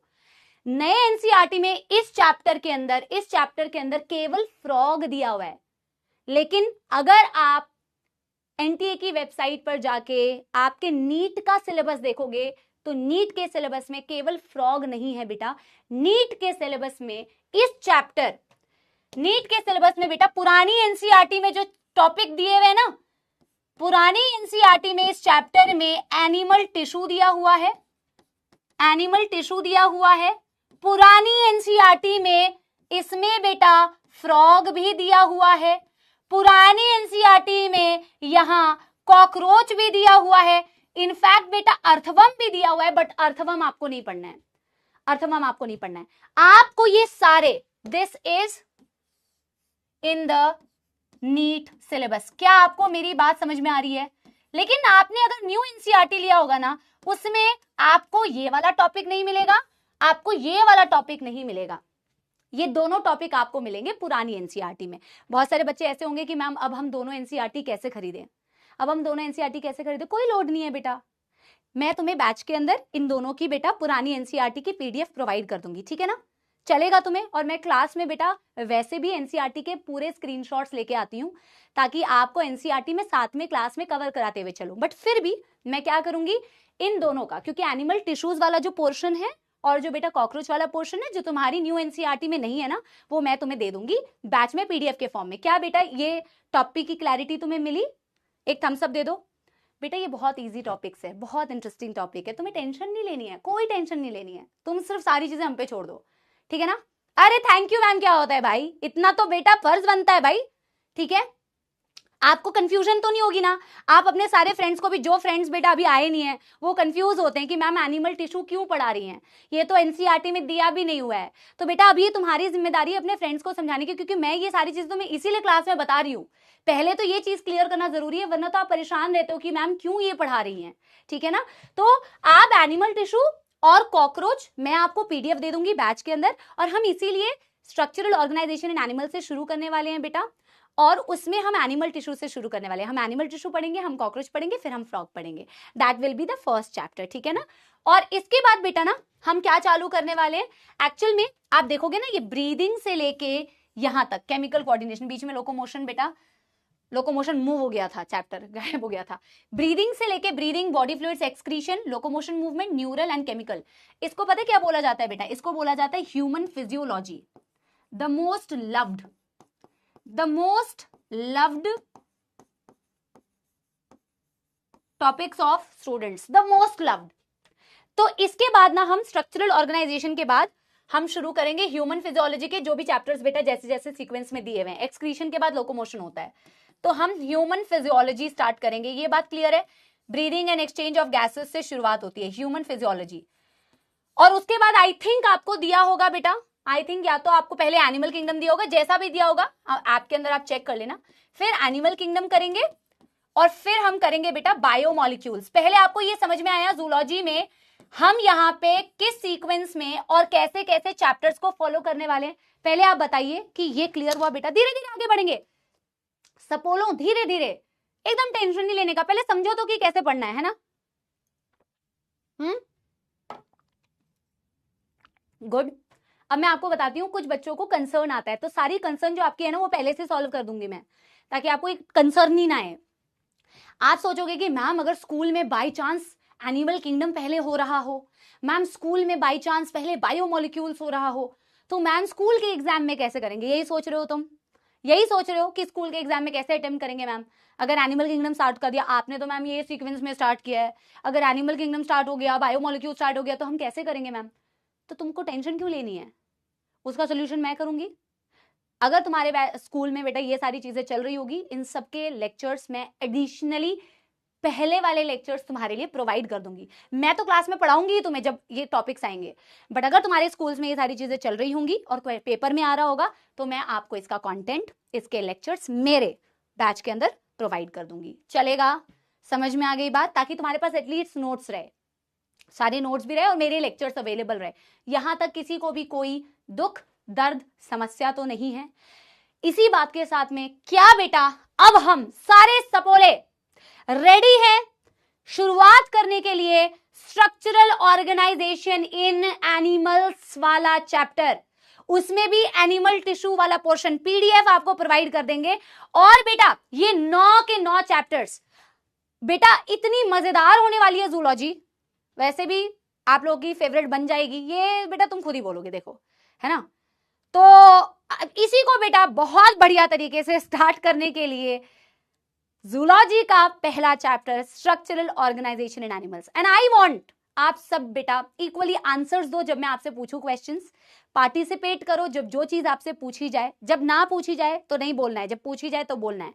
अपनी नोटबुक निकालो, पेन निकालो, लिखना स्टार्ट करो। अच्छा, बच्चे पूछ रहे हैं बुक्स कौन सी लेनी है। बेटा देखो अभी तुम्हें सिर्फ एनसीईआरटी, अपनी एक नोटबुक और मेरी एक किताब है, अगर आपको पता है जूलॉजी मेडिजी, आप ले सकते हो। अगर आपको ऐसा लगेगा बाद में कि यार मैं स्कूल जा रही हूं, या आपको आगे का कंटेंट पढ़ना है, आपको सारा कंटेंट एक बारी में चाहिए, तो मेरे कुछ हैंड रिटन नोट्स है, मेरी बुक है मेडिजी, जूलॉजी मेडिजी, आप वो किताब ले सकते हैं। दैट इज अ सपोर्टिव किताब कि आपको सारे हैंड रिटन नोट्स ऑलरेडी मिल जाएंगे। इसका ये बिल्कुल मतलब नहीं है कि मैंने मैम की मेडिजी ले ली है तो मुझे नोट्स नहीं लिखने हैं। मैं इस चीज को बिल्कुल फेवर नहीं करती हूँ। आप किताब लो या किताब ना लो, आपको नोट्स बनाने हैं क्लास में। बिना नोट्स बनाए सिलेक्शन नहीं हो पाएगा। आपको क्लास में नोट्स बनाने हैं। जो चीजें मैं आपको बताऊंगी हर चीज रिपीट होगी, बट आपको साथ साथ लिखना है। रेडी हो? तैयार हो? शुरू करें फिर बेटा? यस, शुरू करते हैं डॉक्टर बनाने की। आपको ये देखो सपोले को बेटा डॉक्टर बना दिया है हमने। शुरू करते हैं बेटा चैप्टर की एनिमल टिश्यूज टॉपिक से। चैप्टर का नाम सुंदर से लिख लो बेटा, बढ़िया तरीके से, structural organisation in animals. Structural organisation in animals. बिल्कुल पेशेंस के साथ में सुनना है। तब तक बेटा कोई कमेंट्स नहीं करने हैं जब तक आपसे कुछ पूछा ना जाए। आपका दोस्त क्या कर रहा है बिल्कुल ध्यान नहीं देना है। पूरा फोकस अब आपका क्लास में होना चाहिए।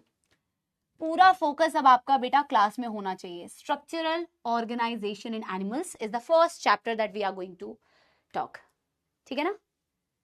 हाँ, मॉड्यूल्स बिल्कुल आप खरीद सकते हैं बेटा। मॉड्यूल्स में तो आपके पास सारे कंटेंट भी होगा, आपके पास क्वेश्चंस भी होंगे, तो you can definitely take it if you want to solve more questions. मैं आपको क्लास में क्वेश्चन प्रैक्टिस कराती हूँ, ये भी बता दूं। समाप्ति एक्सप्रेस इज द रिवीजन जो मैं आपको अगली क्लास में कराती हूँ। पिछले क्लास का कंटेंट तपस्या सीरीज, तपस्या का नाम समझ रहे हो ना, तपस्या। तपस्या सीरीज में बेटा 50, 60, 70, 80, 90, 100 तक के क्वेश्चंस होते हैं पर चैप्टर, जो हम हर चैप्टर के एंड में करेंगे। स्पेशल क्वेश्चंस जो मैम ने आप लोगों के लिए बनाए हैं, करा रही हूं जो मैं ऑलरेडी बैचेस के अंदर, जिसमें PYQs भी होंगे, वो मैं ऑलरेडी आपको दूंगी बेटा। क्लास में ही सब कुछ वैसे आपको मिल जाएगा। ठीक है ना? तो तपस्या सीरीज प्लस क्लास जब आपकी चलती है तो हर क्लास में बीच बीच में कुछ कुछ क्वेश्चंस भी आपको कराए जाएंगे। तो आपकी एनसीईआरटी भी क्लास में हो गई, सारे नोट्स आपको बेटा क्लास में करा दिए गए, आपकी बेटा क्वेश्चन प्रैक्टिस क्लास में हो गई, PYQs करा दिए, तो एवरीथिंग आपको क्लास में करा दिया जाएगा। इसके अलावा आपको अगर सपोर्ट के लिए चाहिए तो you can definitely go for it. ठीक है ना? यस, चलिए शुरू करते हैं स्ट्रक्चरल ऑर्गेनाइजेशन इन एनिमल्स। और इसमें जो टॉपिक बेटा हमें शुरू करना है सबसे पहले, जो कि पुरानी एनसीईआरटी में दिया हुआ है, जो कि नीट के सिलेबस में है, लेकिन ये न्यू एनसीईआरटी में दिया नहीं है, animal tissues. Are we ready? Yes everybody, जल्दी से बताएंगे। हर एक वर्ड को बेटा समझना है। बेटा एवरीबॉडी सिट स्ट्रेट, सारे बच्चे एकदम सीधे होके अब क्लास में बैठेंगे। अब बिल्कुल पढ़ाई करनी है, नॉन स्टॉप पढ़ाई करनी है। एनिमल एंड टिश्यूज दो शब्द दिए हुए हैं, तो ये दोनों शब्द हमारे लिए बहुत जरूरी हैं, ठीक है ना, जानना है। तो मैं आपसे पूछना चाहूंगी बेटा, एनिमल वर्ड सुनते ही क्या क्या तुम्हारे दिमाग में आता है? जैसे मैंने एनिमल सुना तो मेरे दिमाग में क्या क्या आया? एनिमल सोचते ही मैं क्या क्या प्रॉपर्टीज, जो मन में आ रहा है बेटा, जो दिमाग में आ रहा है वो बताओ। एनिमल सुनते ही क्या क्या चीजें आपके दिमाग में आ रही है? एनिमल्स की क्या क्या प्रॉपर्टीज हो सकती है? सबसे पहले बेटा हम एनिमल्स के बारे में जानेंगे। बेटा बहुत सारे फीचर्स होते हैं, पर मैं ना आपको बिल्कुल बेसिक से बता रही हूं, क्योंकि मैं ये समझती हूँ शायद आपको कुछ भी नहीं पता है, क्योंकि आप 10वीं में जो पढ़ के आए हो, अभी 11वीं में आपको धीरे धीरे करके लेवल अप करना है, पर लेवल अप बाद में, पहले एकदम बेसिक। हर चीज पहले बेसिक्स कवर होनी चाहिए बेटा। बेसिक सही होगा तो आप बेटा उसके ऊपर पूरी बिल्डिंग बना सकते हैं, इसीलिए बेसिक, ठीक है ना। जानवर, हाँ सही बोल रहे हो बेटा। Living organism, sound, digestion, multi cellular, locomotion, metazoa, cell wall नहीं है, वॉकिंग, मल्टी सेल्यूलर बहुत सारे लोग बोल रहे हैं। एक बच्चा कह रहा है 4 लेग, कैन वॉक। चलो बहुत सारी प्रॉपर्टी बता रहे हो, मसल्स, होलोजोइक, ठीक है भैया। अब मैं आपको बताती हूँ, हेडिंग डाल रहे हैं बेटा क्या, प्रॉपर्टीज ऑफ एनिमल्स। बहुत सारी प्रॉपर्टीज आप बता रहे हो, कुछ प्रॉपर्टीज हम लिखते हैं, प्रॉपर्टीज ऑफ एनिमल्स। आप बॉटनी में अभी बेटा 5 किंगडम क्लासिफिकेशन पढ़ोगे, है ना। Kingdom protista, Monera, fungi, प्लांटाई and animalia. Animalia मतलब एनिमल्स, पढ़ोगे अभी 5 किंगडम्स के बारे में पढ़ोगे। मैं यहाँ पे किसकी बात कर रही हूँ? मैं प्लांट्स की बात नहीं कर रही, मैं किसकी बात कर रही हूँ? मैं एनिमल्स की बात कर रही हूँ। क्या आप भी एनिमल हैं? Yes ma'am. क्या मैं भी एनिमल हूँ? Yes ma'am. क्या हाइड्रा भी एनिमल है? Yes ma'am. क्या ऑक्टोपस भी एनिमल है? Yes ma'am. क्या स्नेक भी एनिमल है? Yes ma'am. तो जब मैं इन सारे एनिमल्स की प्रॉपर्टीज की बात करती हूँ तो बहुत सारी प्रॉपर्टीज आती हैं, जिसमें एक प्रॉपर्टी जो सारे बच्चे लिख रहे थे, दैट इज बेटा मल्टी सेल्यूलैरिटी। मल्टी सेल्यूलैरिटी क्या मतलब होता है मल्टी सेल्यूलैरिटी का? What is the meaning of multicellularity? बेटा आप ऑर्गेनिजम्स के बारे में बचपन 9th या 10th में पढ़ोगे कि कुछ ऑर्गेनिजम्स होते हैं यूनिसेल्यूलर ऑर्गेनिजम्स और कुछ होते हैं मल्टी सेल्यूलर ऑर्गेनिजम्स, होते हैं कि नहीं? जैसे हम हैं, हाँ हम क्या है? हम मल्टी सेल्यूलर ऑर्गेनिजम्स है। कुछ यूनिसेल्यूलर याद आ रहा है? एक फोटो दिखाऊं तुम लोगों को, कमेंट में आंसर दोगे?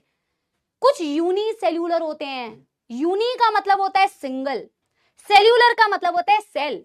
सिंगल सेल ऑर्गेनिज्म, जिसके पास बेचारे के पास केवल एक सेल है यार। लेकिन एनिमल्स की खास बात होती है।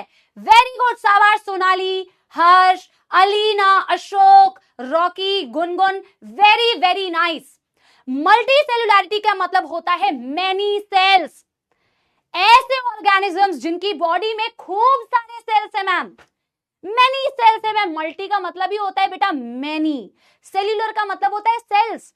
बेटा बायोलॉजी की आधी समस्या solve, just like amoeba, very good. Amoeba unicellular, very good. Paramecium, very very nice. Photo दिखा देती हूँ यार, तुम लोग तो बेटा थोड़े से इंटेलिजेंट निकले यार। हाँ काफी सही, काफी सही। ये किसकी फोटो लगाई है मैम ने? ये अमोइबा, नॉन बायोलॉजी वाले कह देते हैं कभी कभी amoeba. So this is amoeba and this is paramecium, जो तुम बेटा यूनिसेल्यूलर के एग्जाम्पल देख रहे हो। एक ही सेल है, सिंगल सेल्ड, बट बेटा एनिमल्स होते हैं मल्टी सेल्यूलर। सो दिस भाई साहब इज पैरामीशियम एंड दिस बहनजी इज व्हाट बेटा? She is what?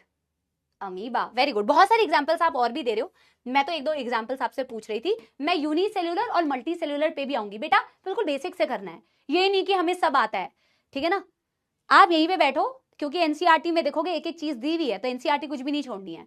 तो मैंने बोला कि मैम हम है मल्टी सेल्यूलर। मैम यार शब्द तोड़ दो ना यार, इसके वर्ड को ही स्प्लिट कर दो। मल्टी मतलब मैनी, सेल्यूलैरिटी का मतलब यहां पे है sales.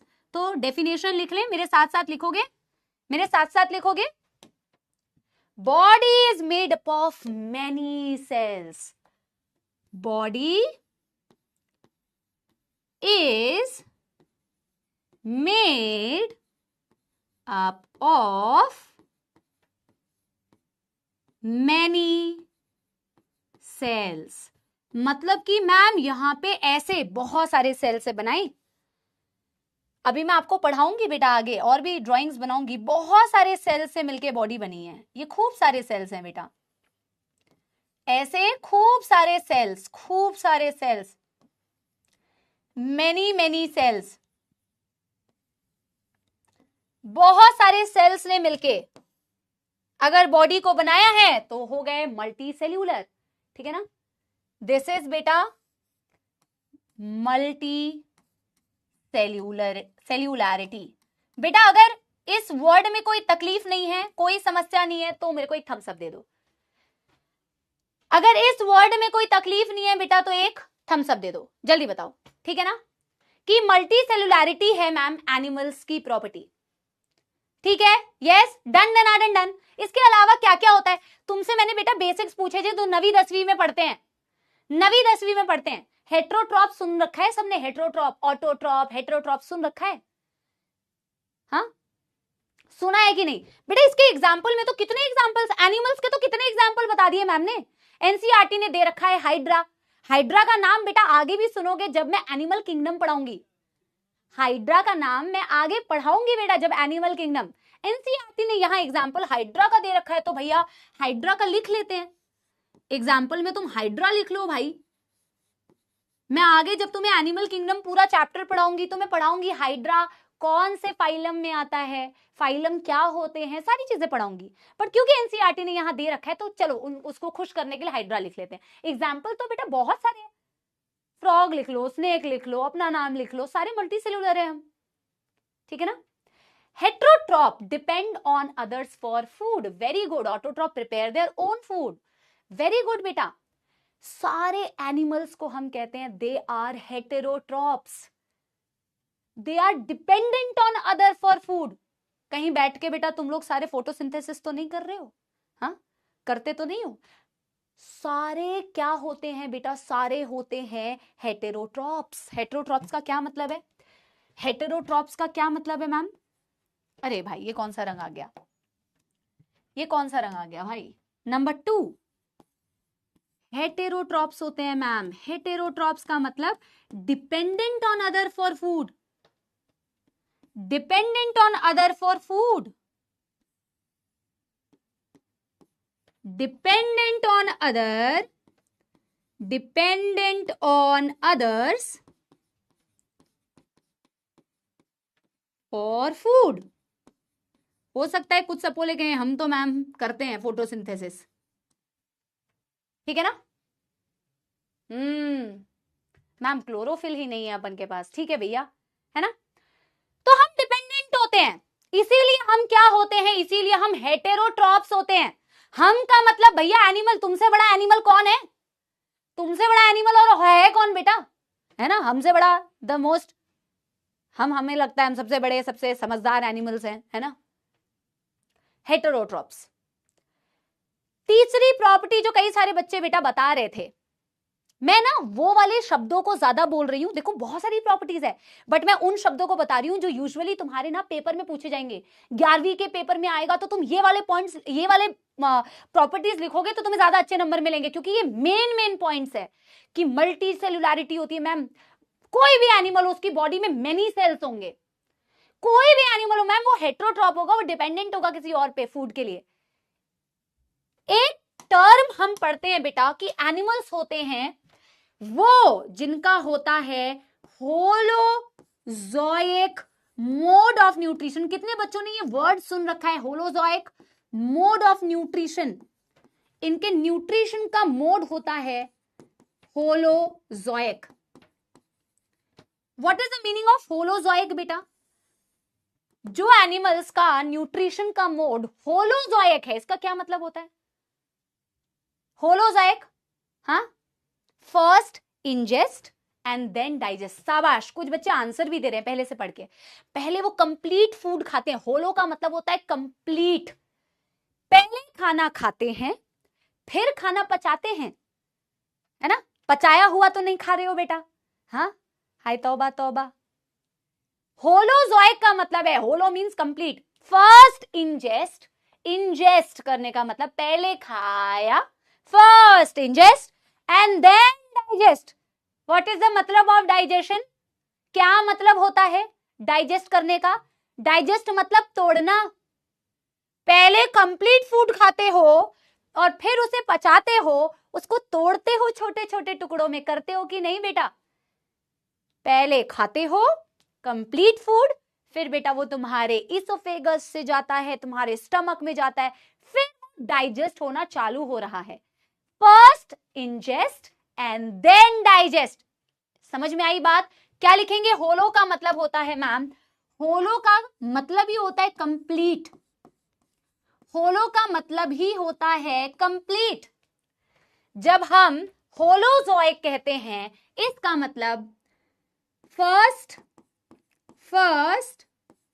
Complete food, first complete food is eaten, और ईटन का मतलब इंजेस्टेड।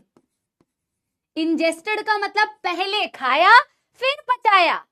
वेरी गुड, शाबाश भाई, काफी इंटेलिजेंट सपोले आए हुए हैं। ये छोटे मोटे क्वेश्चंस का आंसर दे के सोच रहे हैं हम तो बहुत इंटेलिजेंट है ma'am. Complex to easy, complex to easy, क्या बात है बेटा, बहुत शानदार। पहले फूड खाया और फिर उसे पचाया। पहले इंजेस्ट, इंजेस्ट मतलब खाया, और फिर पचाया, इंजेशन एंड डाइजेशन। जब इस तरीके से न्यूट्रिशन का इस तरीके के मोड को एक्सप्लेन करते हो, वो होता है holozoic mode of nutrition. So first ingested then digested. लिख दो बेटा, हिंदी में भी लिख दो, जिनको हिंदी नहीं आती है वैसे तो पता नहीं, ठीक है ना? तो डाइजेस्टेड का मतलब मैं लिख देती हूं पचाया, और इंजेस्टेड का मतलब खाया। बेटा पहले मुझे बताओ, इन 3 पॉइंट्स में कोई समस्या? क्या इन 3 पॉइंट्स में किसी को भी कोई भी समस्या? क्या मेरे साथ लिख रहे हो? अभी तो बेटा मैं सिर्फ आपको बेसिक्स बता रही हूं, अभी तो हम चैप्टर में घुसेंगे धीरे धीरे। पहले नींव सही तैयार करनी है बेटा, तो पहले बेसिक्स, ओनली बेसिक्स, ठीक है ना? यस, करेक्ट है। यानी मैम आपने बता दिया, हम बिना किसी एक्सेप्शन के, हमारे पास मल्टीपल सेल्स होते हैं। अभी मैं तुमसे पूछूंगी कि इसका फायदा क्या है।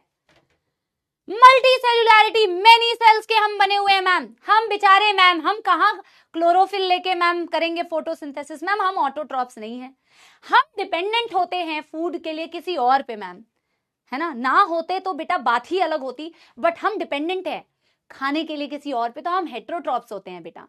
We can't make our own food like plants. हम अपना खाना स्वयं तैयार नहीं कर सकते प्लांट जैसे, हम हेटेरोट्रॉप्स होते हैं। हमारा मोड ऑफ न्यूट्रिशन होता है होलोजोइक, क्योंकि मैम हम क्या करते हैं ना, अपने खाने को पहले कंप्लीट फूड को खाते हैं, पहले इंजेस्ट करते हैं, और फिर हम करते हैं उसे डाइजेस्ट, तो हम हो जाते हैं होलोजोइक वाले animals, holozoic mode of nutrition. Clear है? अच्छा, सारे बच्चे आंसर दे रहे हैं, क्या बात है, क्या बात है, क्या बात है। डिवीजन ऑफ लेबर, बहुत शानदार। आगे बढ़ जाऊं मैं बेटा, आगे ना एक काम करते हैं। देखो ये कुछ बहुत इंपॉर्टेंट प्रॉपर्टीज है, लेकिन इसके अलावा भी तो बेटा प्रॉपर्टीज हो सकती है ना, जैसे एंडलेस प्रॉपर्टीज हो सकती है बेटा, एंडलेस एनिमल्स की प्रॉपर्टी हो सकती है। मैंने कुछ मेन पॉइंट्स लिखे हैं। इसके अलावा आप बोल रहे हैं कि मैम ग्रोथ हो सकती है, इसके अलावा आप बोल सकते हैं मैम रिप्रोडक्शन हो सकता है, इसके अलावा आप बोल रहे हैं मैम लोकोमोशन हो सकता है। मतलब लोकोमोशन मतलब बेटा एक जगह से दूसरी जगह जाने की प्रॉपर्टी, मूवमेंट, ये मूवमेंट हो सकती है, एक्सेट्रा। बहुत सारी प्रॉपर्टीज है, बट ये मैंने मेन पॉइंट्स लिख रखे हैं, है ना? इसके अलावा मैं कंबाइंड बेटा लिख देती हूं कि यार इसके अलावा भी मैम कुछ प्रॉपर्टीज होती है। हम सारे पॉइंट्स नहीं लिख रहे, हमने इंपॉर्टेंट पॉइंट्स लिखे हैं, बट करेक्ट बोल रहे हो मैम। इसके अलावा और क्या प्रॉपर्टी हो सकती है मैम? जैसे कि बेटा दे ऑल्सो शो ग्रोथ, है ना, ग्रोथ हो सकती है, रिप्रोडक्शन हो सकता है। बेटा देखो धरती पे हम पैदा हुए हैं, आप 12वीं के क्लास में आएंगे तो रिप्रोडक्शन वाला चैप्टर है सबसे first. Growth, reproduction, movement, movement का क्या मतलब है? जो मैम कर रही है ना अभी, एक्सेट्रा लिख देती हूं ऐसे, ये मूवमेंट ही तो है, हाथों को मैं मूव कर रही हूं ना, है ना।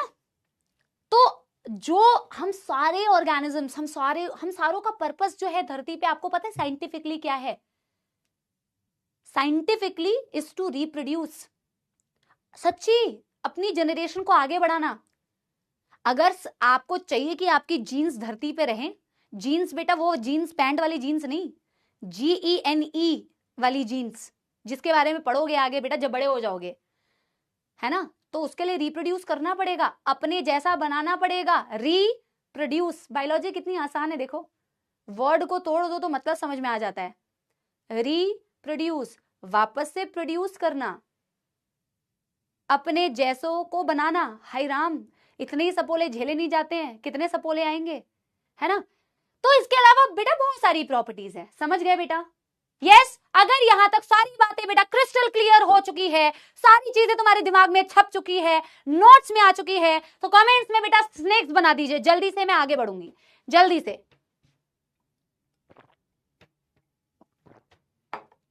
ठीक है ना, बेसिक बातें तो हम कंप्लीट कर चुके हैं। अब एनसीईआरटी ने खुद ही कहा है ऑर्गेनिजम्स, लेकिन जरूरी मैम देखो एनिमल्स तो आपने बोल दिए मल्टी सेलुलर है, बट सब पहली बात तो बेटा धरती पे जितनी भी चीजें सब एनिमल्स थोड़ी हैं, प्लांट्स भी है, फंजाई भी है, मोनेरा भी है, प्रोटिस्टा भी है। यानी कि मैम कुछ ऑर्गेनिजम्स यूनिसेल्युलर भी होते हैं बेटा, क्योंकि एनसीईआरटी में दिया हुआ है। आप सबने बहुत अच्छे आंसर्स दिए हैं कि यूनिसेल्युलर का मतलब क्या होता है, मल्टी सेलुलर का मतलब क्या होता है, बट फिर भी मैं आपको ना ये नोट्स में लिखना है हमें। जो भी चीज एनसीईआरटी में है वो आपकी किताब नोटबुक में होनी चाहिए, ठीक है ना। तो एक नोट डाल के इस बात को लिखेंगे, एक नोट डाल के बेटा इस बात को लिखेंगे कि यूनिसेल्युलर का क्या मतलब होता है। क्योंकि मैम मल्टी सेलुलैरिटी की बात की है तो थोड़ा सा ना यूनिसेलुलैरिटी के बारे में एक छोटा सा फ्लो चार्ट बना लेते हैं। देखो बहुत पोथियां नहीं बनानी है बेटा, नोट्स ऐसे बनानी है जो सारी चीजें आपकी एनसीईआरटी की कवर भी करे, एक एक बात आपकी एनसीईआरटी की हो, और बेटा बहुत ज्यादा पोथियां ना लगे, क्योंकि बाद में रिवाइज करते वक्त मौत आती है, ऐसा लगता है हाय राम कितने पन्ने भर लिए, है ना। तो वैसे नहीं करना है, नोट्स शुड बी बेटा very well diagrammatic with flow charts, point wise, है ना, पर रिवीजन में आसानी होती है। तो हम कह रहे हैं कि मैम सम, नहीं ऐसे लिखो, सम organisms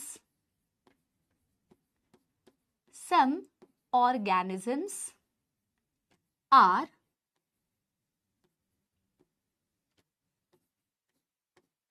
यूनिसेल्युलर। जैसे तुमने बेटा एग्जांपल दिया ना अमीबा, जैसे तुमने एग्जांपल दिया पैरामीशियम, ये यूनिसेल्युलर है ना। तो जब हम कह रहे हैं सम एनिमल्स आर यूनिसेल्युलर, तो यूनिसेल्युलर की डेफिनेशन देख लेते हैं ना। यूनि का मतलब सिंगल, और सेल्यूलर का मतलब होता है बेटा सेल। मतलब मैं इसको सिंपली ऐसे कह सकती हूँ ना बेटा, क्या इसमें मुझे कुछ बेटा दिमाग लगाने की जरूरत पड़ेगी? कितना इजी डेफिनेशन है, सिंगल सेल्ड ऑर्गेनिजम्स। मतलब बेचारे बेटा सोच के देखो यार कितना प्रेशर होगा इनके ऊपर, बेटा सोच के देखो इनके ऊपर कितना प्रेशर होगा। सिंगल सेल्ड ऑर्गेनिजम्स की बॉडी में केवल एक ही सेल है भाई, बॉडी में केवल एक ही सेल है। ये बेचारा अमीबा, बेचारा पैरामीशियम, एक सिंगल सेल है बॉडी के अंदर, कितनी परेशानी होती होगी। सारी जिम्मेदारी उसके ऊपर है बेटा। कल को तुम्हारे ऊपर सोचो, तुमसे कह दिया जाए कि यार देखो आदित्य, देखो यार रितिका, देखो यार पीयूष, देखो यार गीतांजलि, तुम्हें नीट भी क्रैक करना है, तुम्हें जेई भी क्रैक करना है, तुम्हें बर्तन भी धोने हैं, तुम्हें झाड़ू भी लगाना है, तुम्हें बाहर से सामान भी लेके आना है, तुम्हें सब कुछ करना है, सब कुछ तुम्हें करना है। तो बेटा तुम्हें क्या आएगी? मौत आएगी भाई। ओ माय गॉड्स, मैं कैसे करूं? मैं बेचारा एक और तुम कोई भी काम एफिशिएंटली नहीं कर पाओगे। बताओ हाँ या ना, बताओ बताओ हाँ या ना। अगर तुम पे बेटा सारी जिम्मेदारी लाद दी जाए तो तुम बेटा मौत आने लगेगी यार।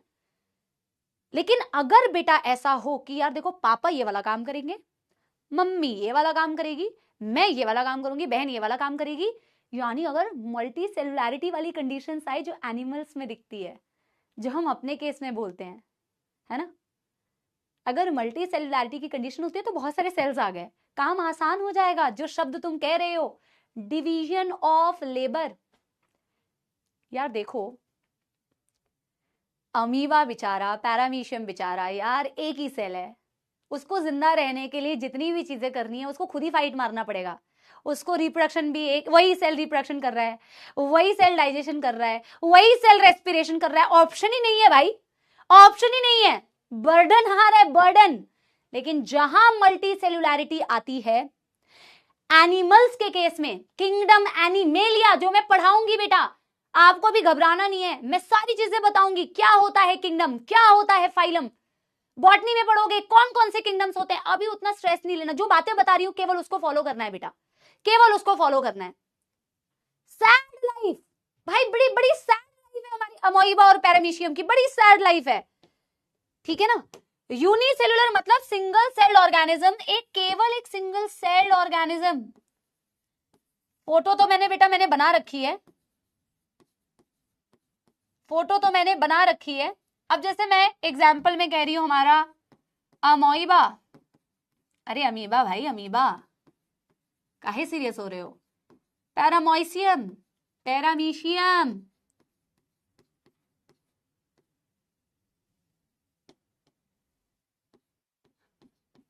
सैड लाइफ है इनकी, सैड सैड लाइफ है भाई। तो ये बेचारे क्या है बेटा, ये सिंगल सेल्ड है, मतलब कि this is responsible, this cell will perform, this cell will perform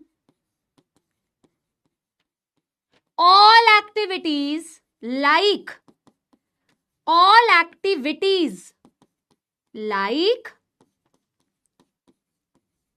digestion, respiration,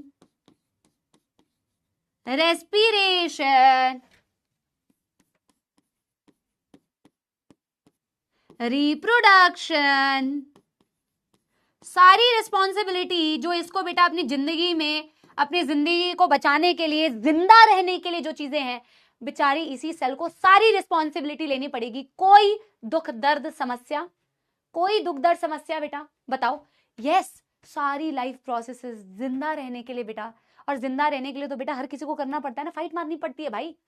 तुम भी सर्वाइवल के लिए तो कर रहे हो ना बेटा। तुम्हें बोल दिया जाए ना कि अनलिमिटेड सीट है भाई, अनलिमिटेड सीट है, सच बताओ दिल पे हाथ रख के, अनलिमिटेड सीट है, कोई टेंशन नहीं है, तो बेटा बड़ा तुम पढ़ोगे, झूठ मत बोलना भाई। हाँ तुम तो स्ट्रेस फ्री हो जाओगे ना भाई। लेकिन तुम्हें बेटा सरवाइव करना है, उसे एक मेडिकल सीट के लिए तुम्हें फाइट मारना है, तो तुम कंपटीशन कर रहे हो, फाइट मार रहे हो, अपनी जगह बनाने की कोशिश कर रहे हो, तो सबको बेटा फाइट तो मारना ही पड़ता है देखो जगह बनाने के लिए, है ना। तो हम कह रहे हैं कि बेचारे पैरामीशियम, अमीबा जैसे ऑर्गेनिजम्स यूनिसेलुलर ऑर्गेनिजम्स होते हैं, लेकिन एनिमल्स जैसे कि हम, सारे एनिमल्स जितने भी, मैं एनिमल किंगडम का चैप्टर खोल के देखना, बस पढ़ाऊंगी जब मैं, वो अलग बात है। जितने एनिमल्स के नाम तुम पढ़ोगे ना बेटा, जितने भी किंगडम, उस एनिमल किंगडम के अंदर जितने भी एनिमल्स आएंगे सब मल्टी सेलुलर होते हैं, सब मल्टी सेलुलर होते हैं, सारे के सारे, सारे के सारे, ठीक है ना। So this cell will perform all activities like digestion, respiration, reproduction, etc. necessary for its survival. Necessary for its survival. बेटा मुझे बताओ 1% कोई कंफ्यूजन अगर है, बताओ 1% अगर बेटा कोई कंफ्यूजन है, जल्दी बताओ। Yes, love you love you love you love you बेटा, गॉड ब्लेस, लव यू। एक बार भी ये तो नहीं लग रहा कि मैम ने बिल्कुल डायरेक्ट चैप्टर स्टार्ट कर दिया, बिल्कुल आपको बेसिक्स पढ़ा रही हूँ, जो 10th 11th के कनेक्टिंग टॉपिक्स है उसी से शुरुआत कर रही हूँ। अब हम आएंगे, देखो अभी तक हम एनिमल्स पे है, हम एनिमल टिश्यू में अभी सिर्फ एनिमल पे ही टिके हुए हैं, एनिमल पे ही टिके हुए हैं, हमने सिर्फ एनिमल्स की बात की, एनिमल किंगडम, सिर्फ एनिमल किंगडम की बात की है, जिसमें हम आते हैं, जिसमें कॉकरोच आएगा, जिसमें फ्रॉग आएगा, जिसमें हाइड्रा आएगा, जिसमें स्नेक्स आएंगे। एनिमल किंगडम खोल के जब देखोगे तो पता चलेगा कितने एनिमल्स भरे पड़े हैं दुनिया में। तो अभी तो मैंने सिर्फ एनिमल्स की प्रॉपर्टीज कही कि हम होते हैं मल्टी सेलुलर, यानी हमारे पास मल्टीपल सेल्स होते हैं, और मल्टीपल सेल्स का बेनिफिट मैम ने बता दिया, यहाँ पे लिख लेंगे, हमारे पास डिवीजन ऑफ लेबर है, लेबर मतलब काम, डिवीजन मतलब डिवाइड हो गया मैम। हम अमीबा पैरामीशियम जैसे नहीं है मैम, हम है मैम, हमारा काम डिवाइड हो जाता है क्योंकि हमारे पास इतने सारे सेल्स है। तो यहाँ जो एक सेल सारी जिम्मेदारी लिया हुआ है जिंदा रहने के लिए, हमारे केस में ऐसा नहीं होता मैम, हमारे पास तो मल्टीपल सेल्स है, और मल्टीपल सेल्स का फायदा ये होता है कि हम अपने काम को डिवाइड कर लेते हैं। बेटा जहां काम डिवाइड हो जाता है ना, वहां काम बहुत एफिशिएंट तरीके से होता है। अगर आपको सिर्फ बोला जाए ना बेटा, जो तुम्हें बोला जाता है, बट फिर भी तुम तो नालायकी करते हो ना बेटा, तुम्हें बोलते हैं कि भाई तू सिर्फ पढ़ ले, है ना बेटा, तुमने ऐसे बहुत सारे एग्जांपल्स देखे होंगे, ऐसे ऐसे बच्चे बेटा ऐसे ऐसे सिचुएशन में, ऐसे ऐसे टफ सिचुएशन में नौकरी भी कर रहे होते हैं, और फिर वो नीट में मचाते हैं, नीट में फोड़ते हैं, ऐसे ऐसे रिजल्ट लेके आए बेटा। तो तुम तो बेटा एक अच्छे कमरे में बैठ के, पंखे एसी में भी बैठ के कई बच्चे पढ़ रहे होंगे, फिर एक्सक्यूजेस देते रहते हैं कि हमारा ऐसे हो गया, फलाना ढिमकाना। एक्सक्यूजेस एक्सक्यूजेस एक्सक्यूजेस एक्सक्यूजेस नहीं देने होते हैं बेटा, है ना, ये अमीबा जैसा नहीं बनना है बेटा, रोते रहना है सिर्फ। तो हम लिख लेते हैं यहां कि विद मल्टी सेल्यूलैरिटी यानी मल्टी सेल्यूलैरिटी होने पर, विद मल्टी सेल्यूलैरिटी के होने से, with multicellularity helps in division of labor।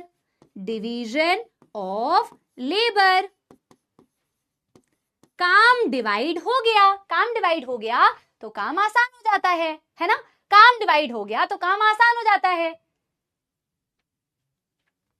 Yes, protista is different kingdom ना बेटा, तुम 5 किंगडम क्लासिफिकेशन पढ़ोगे बॉटनी में, मोनेरा, प्रोटिस्टा, फंजाई, प्लांटाई, एनिमेलिया। हम किसकी बात कर रहे हैं इस चैप्टर में? सिर्फ एनिमेलिया की, एनिमल्स की। तुम पढ़ोगे किंगडम्स के बारे में, प्लांट का क्या प्रॉपर्टी होता है, देन फंजाई, देन बेटा प्रोटिस्टा, मोनेरा, सबके बारे में पढ़ोगे।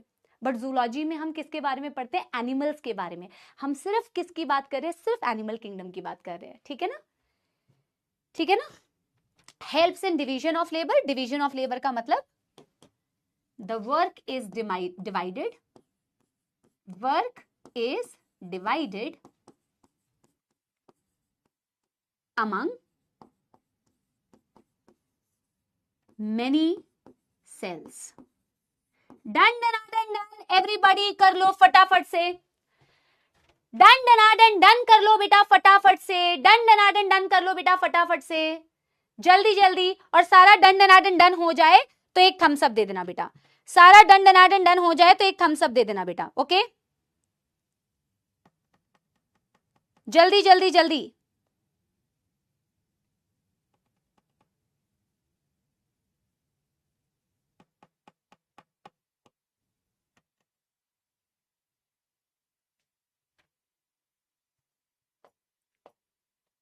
कोई दुख दर्द समस्या तो नहीं? इजी है बेटा, सारा कुछ इजी लग रहा है अभी तक। तो हमने मैम एनिमल्स की बात कर ली है कि एनिमल्स की क्या प्रॉपर्टी होती है। अब हम बात करेंगे टिश्यूज, क्योंकि इस चैप्टर में हमें क्या पढ़ना है बेटा? टिश्यूज के बारे में पढ़ना है। और किसके टिश्यूज के बारे में पढ़ना है? एनिमल्स के टिश्यूज के बारे में पढ़ना है कि मैम एनिमल्स के अंदर अगर टिश्यूज होते हैं तो कौन कौन से टिश्यू होते हैं। अब मैं चाहती हूं कि तुम ना एनिमल में किसकी इमेज बनाओ? अपनी खुद की इमेज बनाओ, क्योंकि हम अपनी बॉडी से रिलेट कर पाते हैं, ठीक है ना। तो एनिमल की बात करूंगी तो अब देखो एनिमल तो करोड़ों है ना बेटा, लेकिन अब तुम अपने बारे में सोचना कि जब मैं एनिमल्स की कुछ भी प्रॉपर्टीज बता रही हूँ, कोई भी चीजें बता रही हूँ, टिश्यूज बता रही हूँ, तो तुम अपने आप को दिमाग में रखना कि हाँ अब अपन की बात हो रही है, अपनी खुद की बात हो रही है। तो now I am going to talk about tissues, ठीक है ना। अभी सिर्फ वो 2 शब्द की मैं बात कर रही हूँ बेटा। ये हो गया हमारा प्यारा पैरामीशियम एंड दिस अमीबा। अब मैं किसकी बात कर रही हूं बेटा? अब मैं बात कर रही हूं टिश्यूज की मैम। अब इस चैप्टर का दूसरा शब्द आया है, दैट इज टिश्यूज। कोई मुझे बताना पसंद करेगा कि टिश्यू की क्या डेफिनेशन होती है? जैसे एनिमल की डेफिनेशन तो आपने बता दी मैम, अब टिश्यू की क्या डेफिनेशन होती है, कोई बताएगा? बताओ टिश्यू की क्या परिभाषा होती है? और बेटा टिश्यू की डेफिनेशन तो बेटा बाद में की जाएगी। टिश्यू, सबसे पहले टिश्यू थोड़ी आया है। एक चीज बताती हूं बड़ी इंटरेस्टिंग बेटा, बिग बैंग थ्योरी क्या कभी तुमने ऐसे सुना है? हम धरती पे कैसे आए, क्या सुना है? 12वीं में जाओगे तो वैसे मैं आपको पढ़ाऊंगी कि हम कैसे आए धरती पे, हम कैसे आए, यूनिवर्स कैसे बना, अर्थ कैसे बना, बड़ी इंटरेस्टिंग चीज है। अभी तुम्हारे मतलब की नहीं है, पर मैं पढ़ाऊंगी आगे। अगर मैं तुम्हें जूलॉजी पढ़ाऊंगी जब अब लक्ष्य में तो पढ़ाऊंगी। तो यार देखो, एनिमल्स की बात करते हैं, हम धरती पे ऐसे थोड़ी टपक पड़े बेटा। मैं डायरेक्टली टिश्यू की बात कैसे कर सकती हूँ बेटा? सबसे पहले मुझे बात करनी पड़ेगी सेल की यार, सबसे पहले तो मुझे बात करनी पड़ेगी सेल की, है ना? अब इसको कैसे समझे इजी वे में, फिर मैं आपको डेफिनेशन बताऊंगी, पर पहले ना डेली लाइफ के एग्जांपल से थोड़ा समझने की कोशिश करते हैं। देखो, तो मैं इसको ना ऐसे 2 पार्ट्स में डिवाइड कर देती हूँ। आप चाहो तो बेटा 2 पार्ट्स में डिवाइड करके ना समझो कि मैम क्या बताने की कोशिश कर रही है। यार इसको सबसे आसानी से समझने का तरीका पता है क्या है? जैसे बेटा आप अंग्रेजी पढ़ते हैं तो अंग्रेजी में आप लेटर्स पढ़ते हैं, अल्फाबेट्स पढ़ते हैं। जैसे कि आपके पास है ABCD,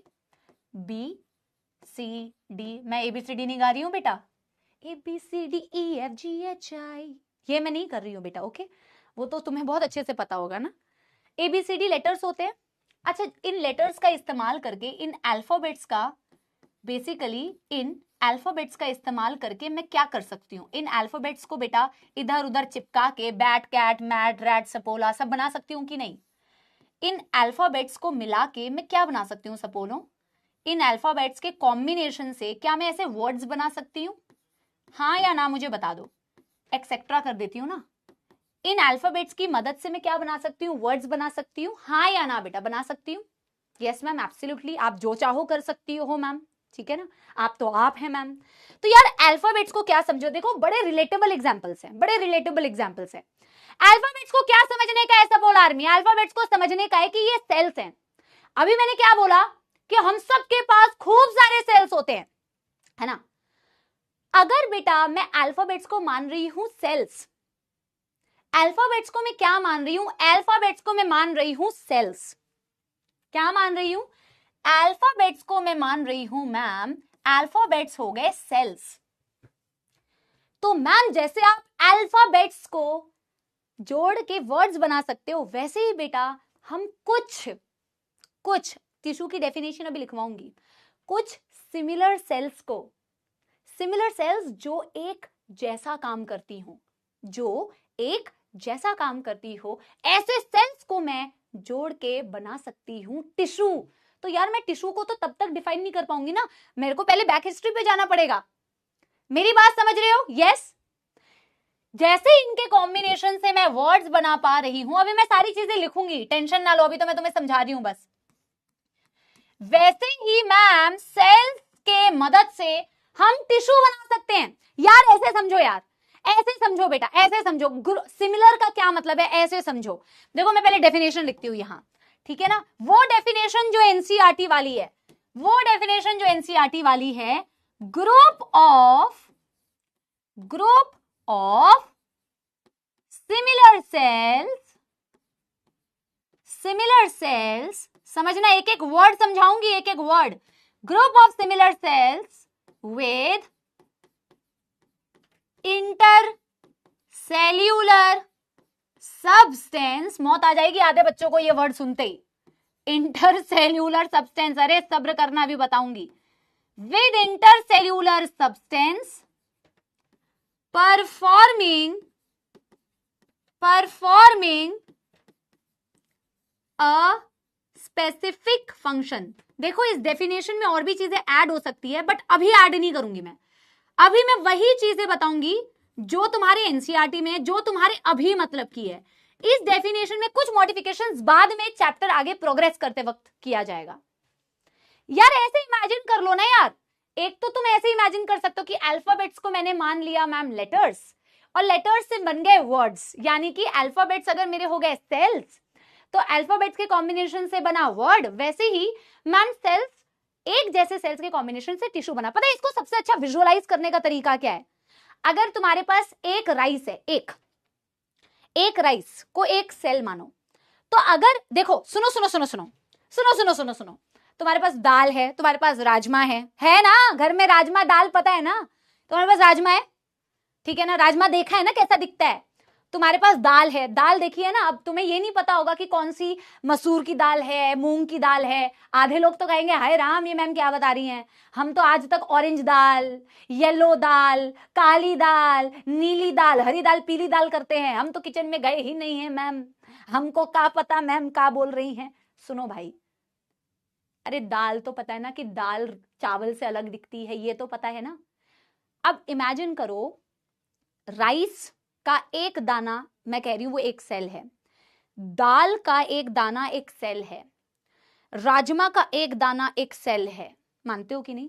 अब मैं बेटा अगर राइस के एक दाने की जगह मल्टीपल राइस के दाने एक जैसे सिमिलर राइस को एक साथ बना दूं, तो वो बेटा सिमिलर राइस के दानों को एक साथ जोड़ दूं, तो वो क्या बन जाएगा, एक पर्टिकुलर टाइप का टिश्यू, सिमिलर सेल्स। वैसे ही अगर मैं बेटा दाल, एक दाल का क्या वर्ड नहीं आ रहा है ना, एक दाल का पीस, उसकी जगह बेटा मल्टीपल दाल एक साथ जोड़ दूं, तो वो एक जैसे सेल्स कंबाइन होके एक पर्टिकुलर टाइप का टिश्यू बनाएंगे।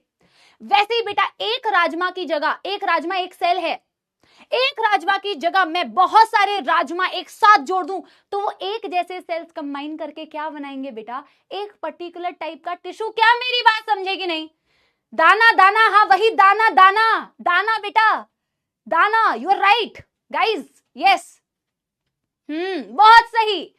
आप मेरी भावनाओं को समझे ना बेटा, मेरे शब्द तुम्हारे हैं पर भावनाएं मेरी है। क्या आप मेरी बात को समझ पाए कि यहां जो मैं बताने की कोशिश कर रही हूं कि यार ग्रुप ऑफ सिमिलर सेल्स, जब मैं एक जैसे सेल्स को जोड़ दूं, मान लो बेटा यहां एक जैसे सेल्स को मैं जोड़ दूं, जैसे मैंने राइस को जोड़ दिया, बहुत सारे राइस मिलके एक पर्टिकुलर टाइप का टिश्यू बनाएंगे सपोलो। यस, मैंने यार क्या किया, बहुत सारे राजमाओं को जोड़ा और सारे सिमिलर सेल्स को जोड़ के मैंने क्या बना दिया, एक पर्टिकुलर टाइप का टिश्यू। मैंने बहुत सारे बेटा दाल के दाने, यस दाल के दाने गाइस, मैंने बहुत सारे दाल के दाने आपस में जोड़ के ग्रुप ऑफ सिमिलर सेल्स जो एक जैसा काम करती हो। जब मैं दाल को पकाऊंगी तो अलग टेस्ट आएगा, जब मैं राइस को पकाऊंगी तो अलग टेस्ट आएगा, है ना। जब मैं बेटा राजमा को पकाएंगा तो एक अलग टेस्ट आएगा, मतलब कि ग्रुप ऑफ सिमिलर सेल्स। अब मैं इसको एक्चुअल में scientifically, now I will explain you. देखो रियल लाइफ एग्जांपल से क्या होता है ना, आप बेटर इमेजिन कर पाते हो। क्या आप इमेजिन कर पा रहे थे जब मैं आपको बोल रही थी, तो आप बेटा सोच पा रहे थे ना कि मैम क्या समझाना चाह रही हैं। राजमा एक सेल है, एक राजमा, मैंने बहुत सारे राजमा ले लिए, तो वो एक particular group of similar sales मिलकर एक पर्टिकुलर टाइप का टिश्यू बनाएगा। राइस एक दाना था तो वो एक सेल था, मैंने बहुत सारे राइस आपस में ले लिए, तो बेटा वो क्या बन गया, एक टिश्यू बन गया। मैंने एक दाल का दाना लिया, अब मैंने बहुत सारे दाल के दाना ले लिए, तो एक बेटा क्या बन गया, पर्टिकुलर टाइप का टिश्यू। आपको लॉजिकली समझ में आया ना, इससे ना चीजें इजी बन जाती है ना, समझ गए। यस एवरीवन, ठीक है। अब मैंने ग्रुप ऑफ सिमिलर सेल्स तो मैम आपको एक्सप्लेन कर दिया कि मैम ठीक है यार, आपने ग्रुप ऑफ सिमिलर सेल्स तो मैम एक्सप्लेन कर दिया, है ना। अब ये क्या लिखा है, with inter cellular substance, with, भूख लग गई, कुछ बच्चे कह रहे हैं हमको तो भूख लग गई मैम। सुनो, अब बेटा जी मैंने ये भी लिखा है, group of similar sales performing a specific function and group of similar sales with intercellular substance. अब इस वर्ड को तोड़ो ना यार, इस वर्ड को तोड़ो। इंटर का मतलब होता है बिटवीन, सेल्यूलर का मतलब होता है सेल्स, बिटवीन सेल्स कुछ सब्सटेंस है। इस वर्ड को तोड़ो ना यार, इंटरसेल्यूलर सब्सटेंस का मतलब होता है, इंटर का मतलब होता है मेरे सपोलो बिटवीन। इंटर का क्या मतलब है मैम, मेरे पास जगह कम है बेटा, यहां पे लिख लो। इंटर का मतलब होता है बिटवीन, और सेल्यूलर का क्या मतलब होता है, सेल्यूलर का मतलब होता है सेल्स, यानी कि सेल्स के बीच में कुछ सब्सटेंस होना चाहिए, सेल्स के बीच में कुछ सब्सटेंस होना चाहिए। अर्क मिश्रा बेटा जो तू बात कह रहा है ना, वो आगे कभी समझाऊंगी बेटा, वो मैंने कह दिया है, तू टेंशन ना ले, है ना। मैंने बोला अरे सेल्स के अंदर नहीं, सेल्स के अंदर नहीं। जिस बच्चे ने कहा है सेल के अंदर, गलत है। मैंने इंट्रा नहीं कहा है।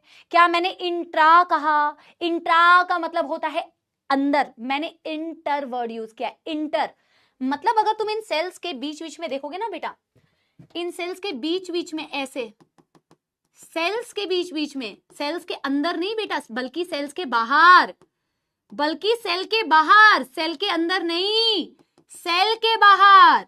Having inter cellular substance, having inter cellular substance. Cell के अंदर नहीं, इंटर का मतलब है दो सेल के बीच में यार, एक सेल और दूसरे सेल के बीच में, एक सेल और दूसरे सेल के बीच में, एक सेल और दूसरे सेल के बीच में। क्या आपको मेरी बात समझ में आई? बिटवीन सेल है, इनसाइड सेल नहीं है। ये बहुत बेटा बारीकियों से समझने वाली बात है। सेल के अंदर नहीं, बिटवीन सेल्स होना चाहिए। क्या मेरी बात समझे? क्या मेरी बात समझे? क्या मेरी बात समझे? यस। ज्यादा आगे बढ़ के आंसर नहीं देने का, जो मैं पूछूंगी बेटा वही बताने का। यस। मैं क्या कह सकती हूं बेटा कि ये क्या है? यही तो है इंटर सेल्यूलर सब्सटेंस, जो दो सेल के बीच में भरा हुआ सामान है। Inter cellular substance. अरे यार इसको सबसे इजीली कैसे समझ सकते हो पता है? इसको सबसे इजीली यार, ईंट दीवार खड़ी होते हुए कभी देखी है बेटा? दीवार बनते हुए कभी देखी है? दीवार में ईंटें हैं, ईंटें हैं। ईंटों को क्या समझोगे? ईंटों को समझना कि ईंट तुम्हारा सेल है, एक ईंट तुम्हारा एक सेल है। तो दो ईंट के बीच में क्या लगाया हुआ है? बताओ क्या लगाया हुआ है? सीमेंट लगाया है कि नहीं? दीवार बनती है तो सीमेंट तो लगेगा ना यार। तो एक ईंट को एक सेल मानना, और ईंटों को जोड़ने के लिए ईंटों के बीच बीच में, ईंटों के अंदर थोड़ी है, एक ईंट और दूसरे ईंट के बीच में एक सामान भरा हुआ है, दैट इज द सीमेंट। वही सीमेंट को मानो इंटर सेल्यूलर सब्सटेंस, एक ऐसा सब्सटेंस जो दो सेल के बीच में मौजूद हो।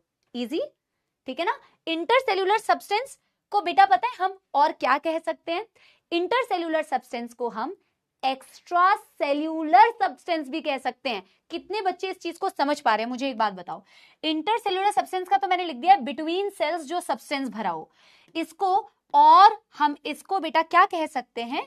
इसको हम कह सकते हैं मेरे प्यारे सपोलो एक्स्ट्रा सेल्यूलर सब्सटेंस। अभी बहुत सारे बच्चे इंट्रा वर्ड यूज कर रहे थे ना, इंट्रा नहीं है, ये इंटर है। इंट्रा का मतलब होता है जो सेल के अंदर होता है। इंटर सेल्यूलर सब्सटेंस के लिए ही हम एक्स्ट्रा सेल्यूलर सब्सटेंस भी यूज कर सकते हैं। क्या ये दोनों बातें सेम है सपोलो? क्या ये दोनों बातें सेम है? बताओ हाँ या ना। क्या ये दोनों बातें सेम है? बताओ हाँ या ना। वेरी परफेक्ट एग्जाम्पल कह रही है एक बच्ची, धन्यवाद बेटा। देखो ना, देखो ना यार, देखो ना यार, यार जब तुम इंट्रा वर्ड यूज करते हो, इंट्रा का मतलब होता है अंदर, जो ऐसा सब्सटेंस हो। ये मैं साइड में लिख रही हूं, अगर तुम्हें नोटबुक में कहीं ऊपर लिखना हो तो तुम लिख सकते हो बेटा। इंट्रा का मतलब होता है एक ऐसा सब्सटेंस जो सेल के अंदर भरा हुआ है। क्या मैंने सेल के अंदर कोई सब्सटेंस भरा हुआ है क्या? क्या मैंने सेल के अंदर कोई सामान भरा हुआ है क्या? नहीं ना, मैंने तो सेल के बाहर सब्सटेंस बनाया है। तो सेल के बाहर बनाया है मतलब एक्स्ट्रा हो गया ना। एक्स्ट्रा का मतलब होता है आउटर। ऐसा सब्सटेंस, ये सब्सटेंस क्या है आगे पढ़ेंगे। एक ऐसा सामान जो सेल के बाहर मौजूद है। या तो बोल दो कि ये सेल के बाहर मौजूद है, और या तो ये बोल दो कि ये दो सेल्स के बीच में मौजूद है। मानते हो कि नहीं बेटा? बेटा समझ में आया कि नहीं ये बताओ। इंट्रा का मतलब होता है इनसाइड यार, बताओ ना यार। भाई देखो तुम्हारे रिस्पॉन्स से ना हमें ये समझ में आता है कि तुम्हें समझ में आ रहा है। इनसाइड सेल अगर होता है ना तो उसके लिए वर्ड यूज किया जाता है इंट्रा। तो यार जिस चीज को तुम इंटर कह रहे हो ना, यानी कि जो दो सेल्स के बीच में है, तो उसके लिए तो तुम ये वर्ड भी यूज कर सकते हो ना कि वो एक्स्ट्रा सेल्यूलर है। एक्स्ट्रा मतलब वो सेल के बाहर है। या तो कह दो एक्स्ट्रा और या तो कह दो इंटर सेल्यूलर सब्सटेंस। बात सेम है, बात सेम है, ठीक है ना? एक्स्ट्रा मतलब outside cell, outside cell. Substance which is found outside the cell is called extracellular substance and it is also known as intercellular substance. यहां तक किसी को कोई दुखदर्द समस्या टिश्यू की डेफिनेशन में कि मैम ने कहा group of similar sales with intercellular substance now performing a specific function, इसको अभी हम एक्सप्लेन नहीं करेंगे। क्यों? क्योंकि अब आपकी 6 मिनट की क्लास बाकी है और स्पेसिफिक फंक्शन मैं आपको तभी समझाऊंगी जब मैं अगली क्लास में एग्जाम्पल्स आपको दूंगी कि कौन कौन से टिश्यू होते हैं, क्योंकि बेटा टिश्यू की मदद से ही मैं आपको समझा सकती हूं कि what is a specific function. तो ये आपका होमवर्क रहा कि मैम ने ये जो स्पेसिफिक फंक्शन है ये अभी समझाया नहीं है, ये नेक्स्ट क्लास में मैं समझाऊंगी, ठीक है ना। ये लिखना नहीं है नेक्स्ट क्लास, ये मैं आपको कह रही हूं, लेकिन ये होमवर्क है, आप समझ सकते, आप पता करके आना कि what is the meaning of specific function. ये स्पेसिफिक फंक्शन वाली बात मैं अगली क्लास में बताऊंगी। क्या किसी को कोई दुख दर्द समस्या तो नहीं है? क्योंकि मुझे भी एनसीईआरटी की रीडिंग आपको करानी है बेटा, कोई दुख दर्द समस्या तो नहीं, आपको मजे आए, समझ में आया, बेसिकली कहने का मतलब है ये जो डेली लाइफ एग्जांपल्स हैं इससे आप रिलेट कर पाए। देखो पहली क्लास है यार, ठीक है ना, 2-3 क्लासेस और आओ, थोड़ी और पढ़ाई करते हैं। आज तो यूट्यूब की क्लास थी, अब बेटा बैच के अंदर मिलो यार, अब बैच के अंदर मस्त बेटा इसको आगे प्रोग्रेस करेंगे। आज कुछ बेसिक बातें, थोड़ी आपसे मेरी इंटरेक्शन हुई, कुछ चीजें मैंने आपको गाइड करने की कोशिश करी, कुछ आप लोगों ने बेटा जहर फैलाने की कोशिश करी, है ना। तो इन सारी चीजों को चलते हुए कुछ चीजें मैंने आज आपको पढ़ाई, है ना। ये तो बस शुरुआत है बेटा, ये तो बस शुरुआत है, आगे हम धीरे धीरे चीजों को और पढ़ेंगे, ठीक है ना।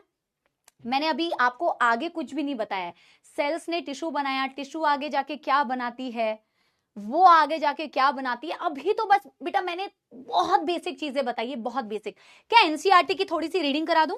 क्या एनसीईआरटी की थोड़ी सी बेटा रीडिंग करा दूं? तुम्हारे पास एनसीईआरटी पुरानी वाली नहीं है तो तुम लोड मत लेना, ठीक है ना। तुमको पीडीएफ जो मिलेगी ना इसकी, उसमें से तुम देख लेना, बट मेरे साथ थोड़ी सी ना एनिमल टिश्यू में पुरानी एनसीईआरटी का स्क्रीनशॉट लेके आई हूं, तो मैं इसको थोड़ा सा क्लास में रीड करा देती हूँ जो अभी तक हमने पढ़ा, अभी तक हमने पढ़ा, फिर बेटा इसको आगे मचाएंगे बैच के अंदर, है ना। देखो in the preceding chapters, preceding मतलब इसके पहले जो चैप्टर्स दिए हुए हैं, हम तो डायरेक्टली इस चैप्टर से शुरू कर रहे हैं, मतलब तुम अभी बॉटनी के भी चैप्टर्स जो आगे पढ़ोगे, you came across large variety of organisms both unicellular and multicellular of which animal kingdom, ठीक है ना। तुम पिछले चैप्टर में बेटा, बहुत पिछले कुछ चैप्टर्स में जो तुम बॉटनी में भी पढ़ोगे, आगे जूलॉजी में भी पढ़ोगे, एनिमल किंगडम भी पढ़ोगे, तुमने कुछ यूनिसेलुलर और मल्टीसेलुलर ऑर्गेनिजम्स देखे। ये एनसीईआरटी कह रही है, एनसीईआरटी को अभी पता नहीं है कि हमने बेटा इसी चैप्टर से स्टार्ट किया है, बट कोई बात नहीं। इन यूनिसेलुलर ऑर्गेनिजम्स के अंदर all functions like digestion, respiration, reproduction are performed by single cell। क्या आपके नोट्स के अंदर है ये? क्या आपके नोट्स के अंदर ये है बेटा कि एक सिंगल सेलुलर ऑर्गेनिजम्स के अंदर सारे फंक्शंस बेटा, रिप्रोडक्शन हो गया, रेस्पिरेशन हो गया, डाइजेशन हो गया, एक सिंगल सेल ही परफॉर्म करता है। हमने एग्जांपल भी देखा। एनसीईआरटी ये भी कहती है in complex body of multicellular animals. Complex मतलब जो बेटा जैसे हम हो गए, एनिमल्स हो गए कॉम्प्लेक्स एनिमल्स, ठीक है ना। सिंपल थे जिनके पास सिंगल सेल था, हम तो कॉम्प्लेक्स है ना, हमारे पास बहुत सारे सेल्स है ना बेटा, एडवांस होते जा रहे हैं।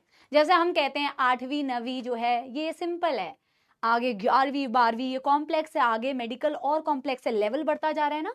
तो जब हम मल्टी सेलुलैरिटी की बात करते हैं, the same basic functions are carried out by different group of cells in a well organized manner.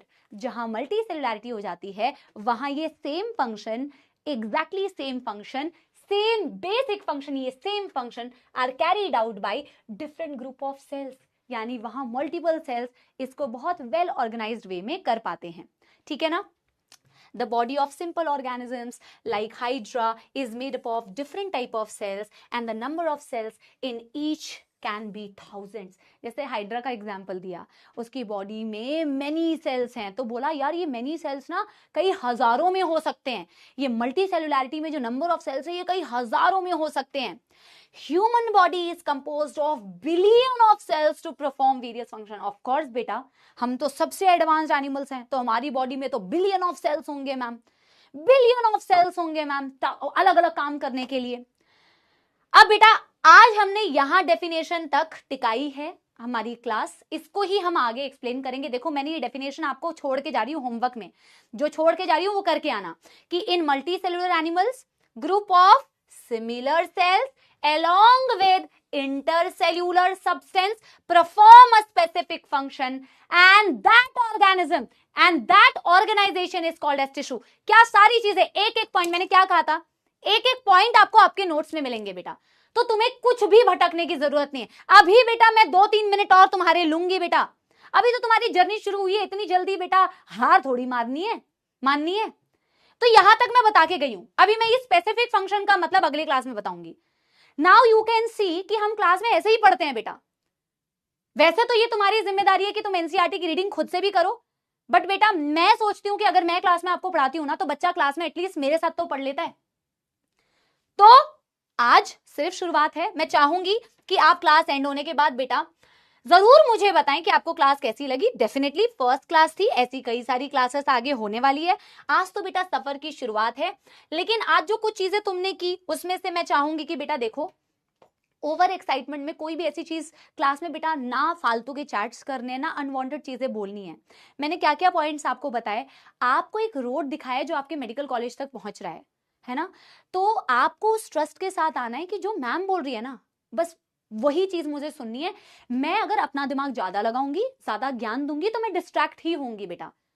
आप अभी बच्चे हैं, आप वो सारी चीजें बेटा सुनिए जो आप, मैम ने कई रैंक्स निकाली हैं बेटा बच्चों की जो मेडिकल कॉलेज में आज हैं कई सालों से। तो डेफिनेटली बेटा हम आपको वही चीजें बताएंगे जो आपके काम की है। जो गलतियां हमने अपनी जर्नी में की है, हम चाहेंगे कि आप ना करें। और डे 1 से ही अगर बेटा वो चीज आप सीख जाए ना, तो आपकी जर्नी बहुत ईजी होगी बेटा, आई प्रॉमिस यू। देखो ये जर्नी जो है ना बेटा, ऐसे मत सोचना, मैं सच में दिल से एक बात बोल रही हूं, ये मत सोचना सिर्फ ये 11वीं की जर्नी मैम के साथ है। नहीं बेटा, ये सिर्फ 11th के सब्जेक्ट की जर्नी नहीं है, ये जूलॉजी की जर्नी नहीं है बेटा, ये हमारी साथ की जर्नी है। ये हम दोनों की जर्नी है बेटा, आपकी और मेरी। और ये जर्नी सिर्फ चैप्टर तक लिमिटेड नहीं है कि अरे मैम ने पूरे साल भर में कौन कौन से चैप्टर खत्म करा दिए, क्या क्या करा दिया मैम ने।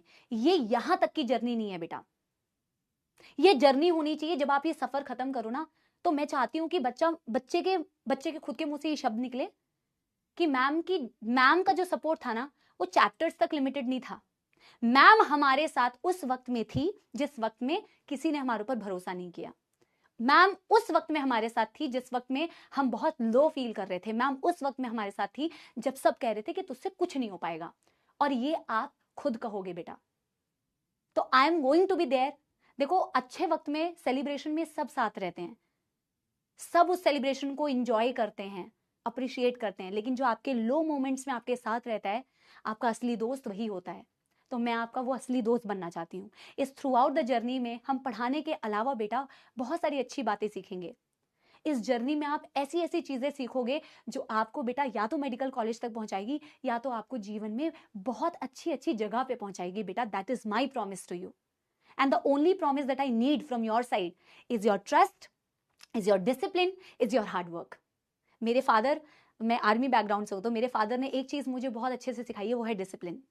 I follow that discipline in my life. I have seen बेटा उस डिसिप्लिन के क्या रिजल्ट्स होते हैं, ठीक है ना। और वही डिसिप्लिन मैं चाहती हूं आपके अंदर आए। जो एनर्जी, जो मोटिवेशन आप आज से शुरू कर रहे हैं, वही मोटिवेशन आपका एंड तक होना चाहिए। एंड आई एम 100% श्योर कि काफी सारी आज की क्लास के बाद मेरी नई सपोल आर्मी तैयार हो रही है, और ये वही सपोल आर्मी है जो बेटा इंडिया के टॉप मेडिकल कॉलेज तक पहुंचेगी और मुझसे रिजल्ट सेलिब्रेशन में मिलेगी। क्या आप वादा करते हो? सॉन्ग मैं सुनाऊंगी जब आप क्लास में आएंगे, ठीक है ना। आप बेटा सॉन्ग सुनेंगे, क्लास के अंदर आइए आप, ठीक है ना, आज की क्लास में नहीं। उसके लिए क्लास मतलब ऐप वाली क्लास, ऐप वाली क्लास में आओगे तो मैं आपको पक्का बढ़िया से एक बहुत अच्छा गाना सुनाऊंगी, ठीक है ना। And I am so happy बेटा, आप पता नहीं वो हैप्पीनेस देख पा रहे कि नहीं। I am so so so happy. Arjuna batch सच में मेरे दिल के बहुत करीब है, बहुत करीब बैच है। मैंने हर साल बेटा, पीडब्ल्यू में ओम सर भी बता रहे थे, मैंने हर साल ये अर्जुना बैच पढ़ाया है। हर साल नए नए स्टूडेंट्स आते हैं, अलग एक्सपेक्टेशंस के साथ आते हैं, पहले किसी और टीचर से पढ़े होते हैं, अलग कोऑर्डिनेशन होती है, बट जब वो बैच के अंदर आते हैं और कुछ दिन पढ़ते हैं ना, तो बेटा ये जो दिल का रिश्ता बनेगा बेटा, वो आगे ये जो कनेक्शन बिल्ट होगा बेटा, आई एम टेलिंग यू, ये जो इमोशनल बॉन्ड बन जाता है, मैं आपको बता भी नहीं सकती कि ये जर्नी कितनी अमेजिंग होने वाली है। तो उस अमेजिंग जर्नी में बहुत कुछ सीखने के लिए आप पढ़ाई लगातार करते रहें। मुझे कमेंट सेक्शन में आप जरूर बताएं आपको लेक्चर कैसा लगा बेटा, आपको मजे आए कि नहीं, आपने एंजॉय किया कि नहीं, आपको कंसेप्चुअली चीजें कैसे लगी, आपको फील आया कि नहीं। और इसी के साथ में मैं लेक्चर एंड कर रही हूँ, ठीक है ना। लॉट्स ऑफ लव बेटा, अभी बस शुरुआत हुई है, अभी पिक्चर बाकी है और पिक्चर अब होगी आपके ऐप के अंदर, ठीक है ना। लव यू ऑल बेटा, thank you so much, thank you so much.